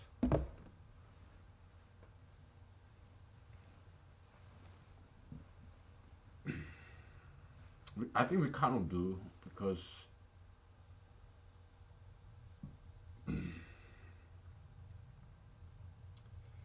so we talked about the second derivative definition of happiness, right? In terms of money, because money is something that you want, right? We can say pro-moneyism, okay? You want more and more money because you're only happy when there is some change that you want, more money. That's the promotional period. That's like a prototypical example of happiness. It's not just money. It's any copium. Okay. Um, some kind of change that you want. It's like pro-gaist. What do? They keep pushing, pushing, pushing. They never stop, right? Because they are only happy when there's pro-gaist change in society. Activism, political activism. Okay. Yeah, it's what they do for happiness. Okay. Any political activism is like that. There are good political activism and bad political activism. Okay. And in humanology, we regard pro-gayism as a bad political activism, just like Nazism or anti-Semitism, whatever. Okay. So, ah, um,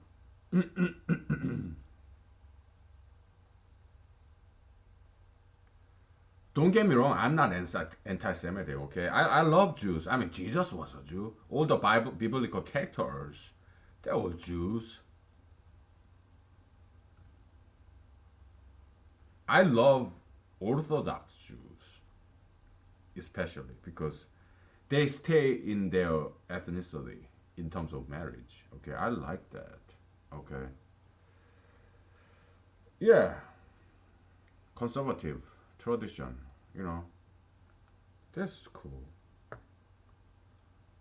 But yeah, some of my best friends are Jews. Okay, so don't get me wrong. I'm not anti-Semitic. Okay.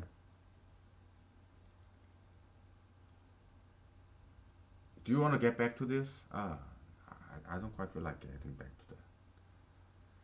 But yeah, pro-gayism. Okay, so they what do they do? They push and push and push, and it's like this hungry ghost, hungry beast, or Sheol, the biblical hell, mouth of hell with no bottom, like black hole hell. Okay, it goes lower, lower, lower, and lower, and there's no end to it. Okay, so it's like negative infinity, man, like black hole. Okay, keeps on going, right? LGBTIQI, blah blah blah. Okay, keep making this nonsense. What is queer? They don't even have a good definition of what queer is. Okay, there's lesbian, all right. Okay, there's gay, there's bisexual, there's transgender. We got it.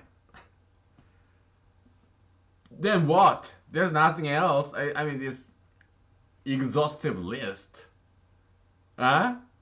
Combinatorially exhaustive list. Okay. Sure, you know what? Let's show them some love. Because didn't Jesus say love your enemy? Yeah, okay, sure. Let's show them some love. Fuck this stress, pressure, bullshit. Let's have some fun, okay? Because I kind of recovered from my Monday fatigue, okay? Just a little bit. All right,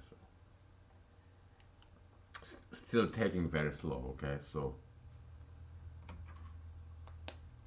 okay, you know what? We should talk about automaton, okay? It's in computer science, automaton theory, automata theory. We can do it right here, okay? You're man, woman, okay? It's a set of men. Men dating another man, well, we call it gayism, male gayism. Well, yeah, just gayism, okay? LGBT. Woman dating another woman, marrying another woman, dating, having sex with another woman, fucking another woman, okay? We call it lesbianism, alright?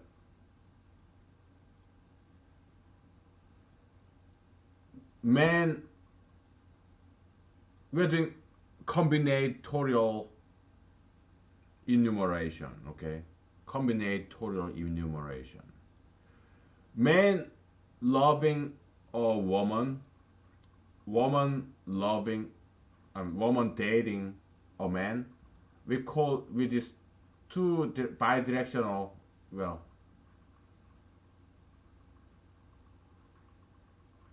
let's do bidirectional arrow here. Okay, bidirectional arrow here too. One man, another man. What? W1, W2. M1, W1. Okay? We call it straight, right? Straightism. It's hard.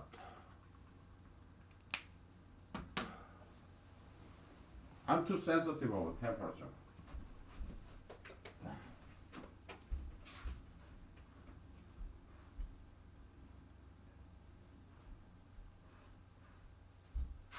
Then why don't I just put in a right in the middle kind of temperature? Oh, why did I think of that? Well, it's because I'm kind of like, I don't like tepid, lukewarm, just like in the Bible, okay? I'm either hot or cold kind of guy, so.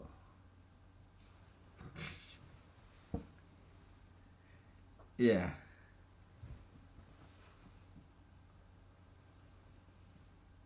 I either turn it on or off. I don't like in the middle, okay, so. When I go to bed, I put it in 61. 61, okay? In my bedroom, I have my own bedroom heater, okay? So I have remote control, okay? So that I don't have to get out of my bed to turn it on and off, okay? But when I go to sleep, yeah, my temperature setting in the heater is, master heater is like 61 Fahrenheit. Other times, I put it in like 71, okay? Or 70, even 75. That one 75. That one 71. Okay, whatever. So, we call it straightism. Okay. How about bisexuality? That's this. This guy and this guy,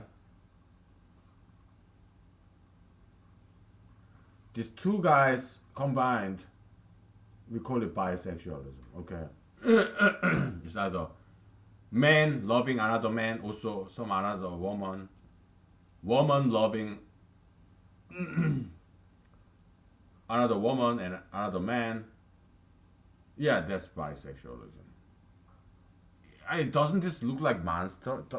Isn't this monster looking kind of ugly thing? Yeah, it gets uglier and uglier. Because now, so we covered this LGB. Oh my goodness, then what the hell is transgender shit, man? It's chaos, okay? It gets uglier and uglier and uglier. Then there's no end to it, okay? It gets worse and worse. LGBTQI. And so transgender is like, man can never become a woman. It's an illusion. Man is deluding himself to be a woman or pretending to be a woman. It's self-delusion, okay? I don't hate transgender people. Okay, they're just victims of transgenderism. Okay? We all make mistakes, permanent mistakes. I drank and biked. I drank some alcohol and I went on a bicycle. So I fell. I didn't injure anybody else but me. Okay, I just fell from bike. I hit going downhill and hit this tree bump and I fell. Okay. Yeah, I got my broken clavicle. Yeah, I got surgery. Okay, some people don't have surgery when they break clavicle, but I wanted to have surgery because I wanted to put the bone together. Okay, but some people just don't do plastic. I mean, not this bone orthopedic surgery after they break clavicle. Their clavicle. I've seen two people like that. They didn't go through surgery. But I wanted to go to surgery because hey, it's clavicle. I don't want it to look like whatever. No, please. So they did surgery on me, and I have this metal piece sticking it together still. Okay, that was like 3 years ago. Yeah, some mistakes are permanent. We all make mistakes. Okay, so it's okay. Just stop pretending to be another gender. Okay, because you're not fooling anyone. Okay. Yeah.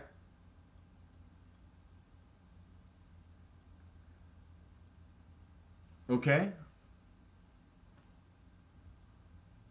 Yeah. So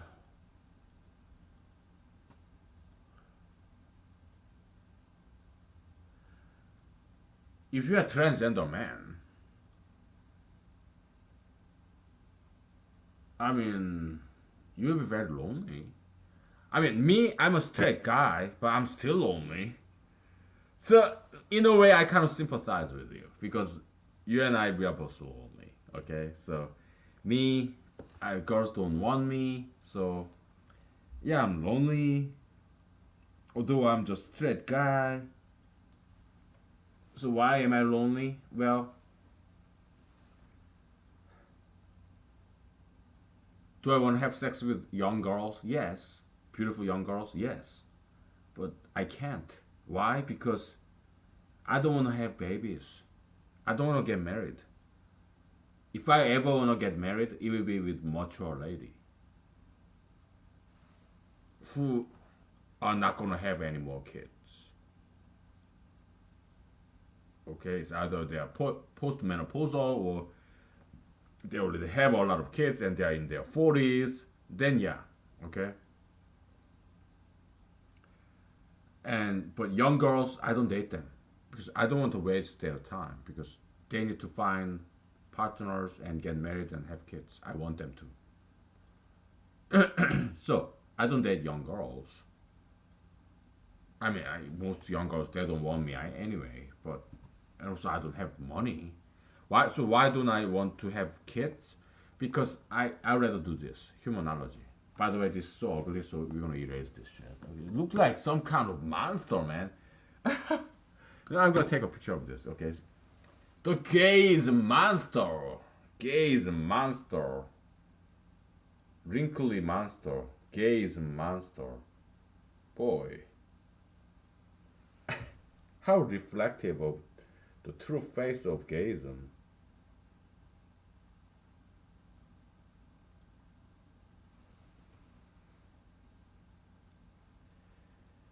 Okay, we're gonna erase this ugly monster, gayist monster. Okay, um, So uh, now I'm getting cold. Oh, come on.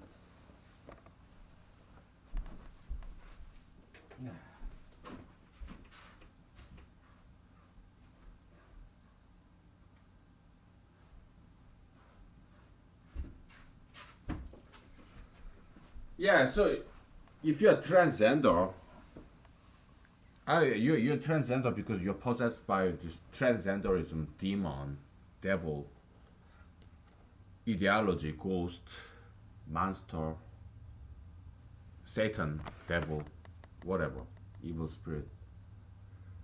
Yeah, we all have some vulnerable spots. So yeah, we all make mistakes. Okay, so but you're very lonely. Okay, because you're not fooling anybody. And what, you used to be a man and you had some plastic surgery. You kind of had yourself castrated. It's like voluntary castratism, castration, voluntary castration, genital mutilation. Okay, that's what transgender surgery is. You implanted some what, silicone breasts as a man, and yeah, it's a mistake. Okay, but you'll be lonely because okay, now you kind of look like a woman. You have surgery here too to get rid of Adam's apple. So yeah, let's say you sound like a woman too, but guys will not want you. Most guys won't want you because you're kind of fake woman. Okay, you're not genuine, real woman, natural woman. So guys will know that, and they probably will not want you. Okay, most guys won't want you, right? Then what? Are you gonna become a lesbian? So you used to be a man, now you become a woman.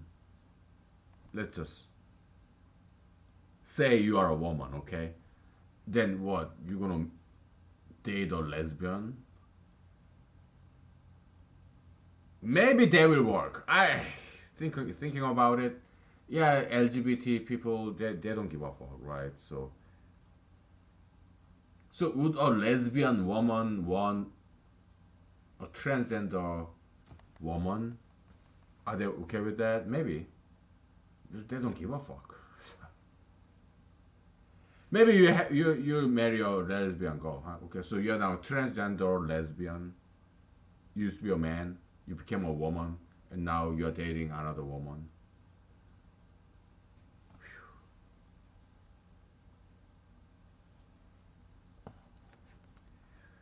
I hope you are happy, okay? But I mean, okay. Are you happy? For how long? Okay, that's my concern. If you're happy, okay,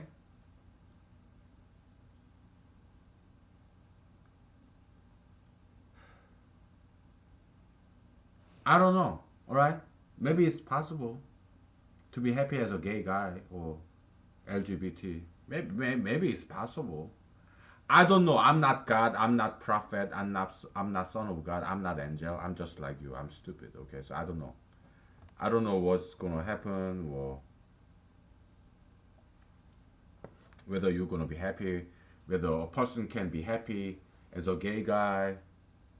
I look at Anderson Cooper, Lady Gaga, Katy Perry, Ellen DeGeneres, and Rachel Murdoch, and Rachel Maddow, and what? Who else is gay? Rosie O'Donnell or Elton John, and what the Queen guy.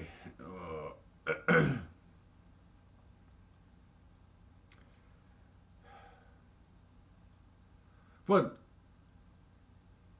I mean, if you're happy, that's fine. But my concern is against gayism. My concern about gayism is it's about STD. Okay, so male gays, yeah, they're promiscuous. So male gays have more STDs than any other group. Okay, any other this sexual orientation group. You you have what? Male straight, female straight, male gay, female gay, right? Male gay is has the highest incidence, highest probability, highest rate of having STDs. Okay. Let's say, just pick a random number. Let's say 10% of female straight people have STDs. Let's say 5% of lesbians have STDs. Let's say 20% of straight males have STDs. Now, gay males probably have like about probably 40% of male gays have STDs. Okay, because male gays, what do they do? Yeah, they have group sex. They're very promiscuous. Male gays. Okay, they're the single most promiscuous this sexual orientation group there is. Gender, sexual orientation group there is. There are four groups, right? Straight male, gay male,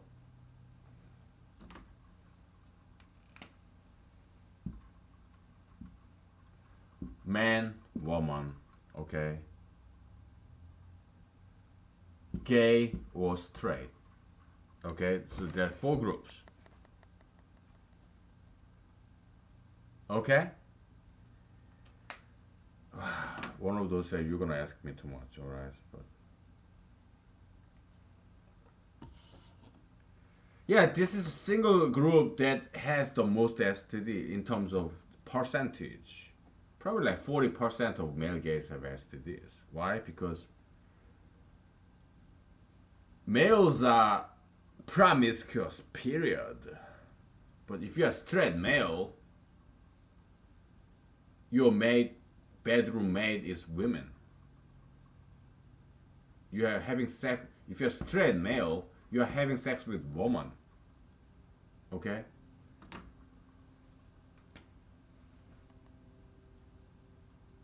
So you cannot be too promiscuous. Why? Because girls are not promiscuous. Only guys are promiscuous. Women are not promiscuous, but men are promiscuous. But if you are with a woman, if you're a man and if you're with a woman, yeah, because women are monogamous, you will have to be monogamous because girls, they don't tolerate promiscuity, polygamy, unless you are very rich, like President Trump, or what Harvey Weinstein, or Matt Lauer, or Justice Kavanaugh. I think he's kind of promiscuous. I don't know, but that's my impression. Okay, so yeah, they will tolerate your promiscuity if you are very rich. Okay. Otherwise, they will leave you. Okay. Because women are not promiscuous. Period. They are very monogamous. Why? They they don't want sex very much. They ovulate like once a month. That's probably the only time they want to have sex. Or the other time, it's a service. Okay. Yeah, you're a man. Yeah, I serve you. Okay. As long as you keep the money in. Okay. So women tolerate sex. Okay. They want to have sex probably like once a month when they ovulate. Okay. Because all the other times, sex serves no purpose to women. Okay. And does a woman always want to get pregnant? I don't think so. I don't think women want to get pregnant like every single year or every month. I don't think so. I doubt it. Okay. After a woman have a baby, they don't want to have sex. When they still have this baby, probably not, right? So women in general, they don't want to have sex. Okay, but we guys, we want to have sex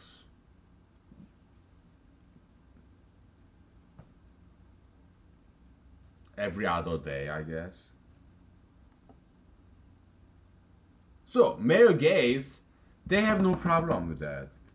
They're all guys. They don't get pregnant, so they don't even use condoms. So they have sex with everybody, every other gays. Group sex, right? Yeah, barebacking they call it, right? Yeah, chain of love. I have never seen it. I don't watch gay porns, man. I would rather not. It's something I imagined. Have I ever heard about it? Not really. So there's this guy inserting his PG-13. Okay.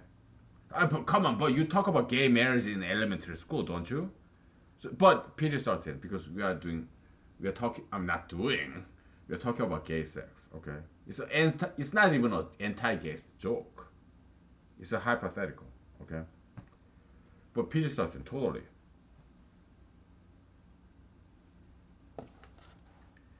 So there's a man inserting his erected penis into another man's anus. There's Adam. Okay. Now Brian, or Bob, they're all gay guys. Okay. Bob is inserting his penis to Charlie's anus. Now Charlie is inserting his penis into Daniel's anus. Blah blah blah. So they make this gay love circle.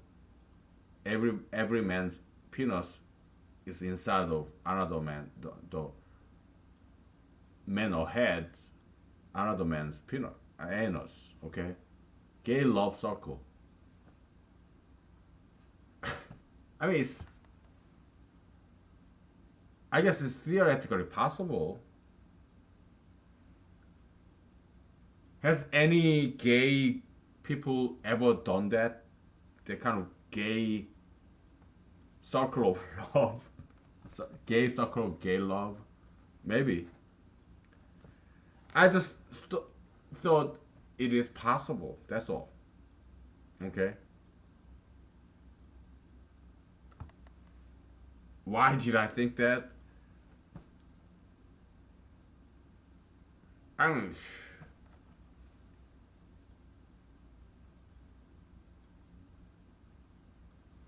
I was just wondering if anybody has ever done it. Okay, because I'm a mathematician and physicist. Okay, so with mathematicians, physicists, we think about this logical possibility, extension, and generalization. So, I mean, circle is kind of geometric figure. So, I was just wondering. That's all.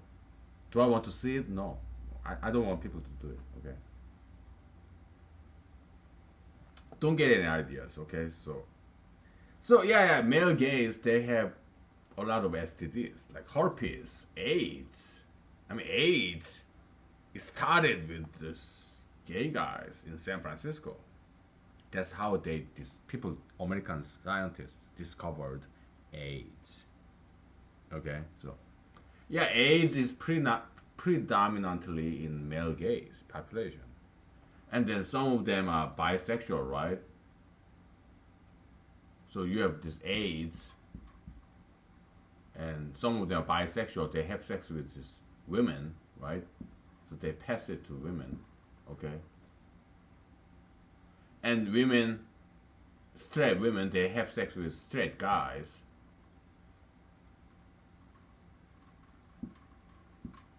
So now straight guys have AIDS. And some of the bisexual lesbians,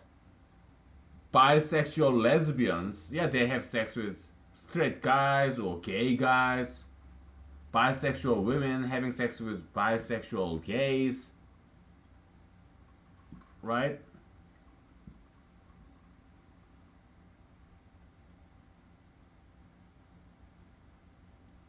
Yeah, that's how AIDS propagate from male gay population to everybody, even to lesbians. Well, actually, lesbians, yeah, they cannot really have sex, can they? Can AIDS propagate through kiss? Yes. Why? Because, yeah, AIDS typically is not found in sweat or saliva. It's found in semen, vaginal fluid, and blood. But yeah, I mean, your mouth, sometimes it bleed, right? You rub the wrong way when you brush your teeth, you whatever. Yeah, your mouth bleed all the time. Your nose bleed all the time, right? Very frequently. So yeah, you can pass AIDS from kiss. Okay.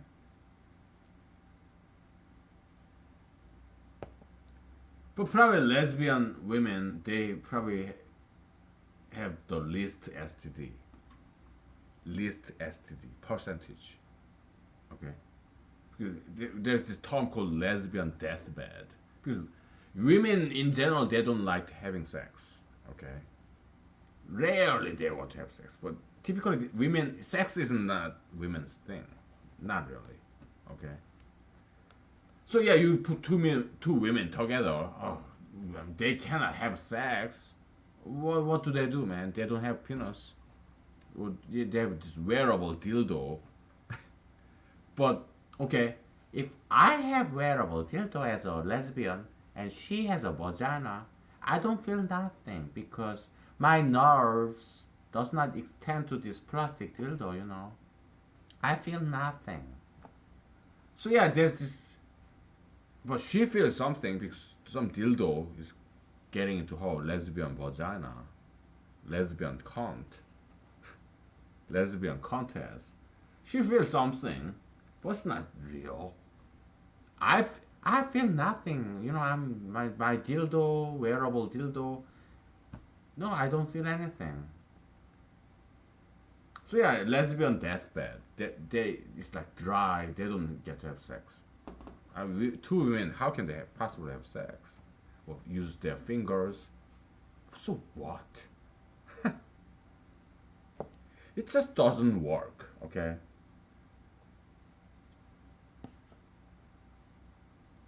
I think we're gonna continue. All right, we are running out of time now, but I think we'll continue. Okay, at least for a while because it's getting very interesting. Okay, so we are like eagles. Okay, we kill and eat snakes. We kill and eat devils, satans, demons, evil ideologies, unclean spirits. They are our praise, our food. We kill them and eat them. Okay, that's what we do. Okay. We are the Ghostbusters, alright? So, we'll stop right here. We'll take a break and we'll continue, okay? Alright.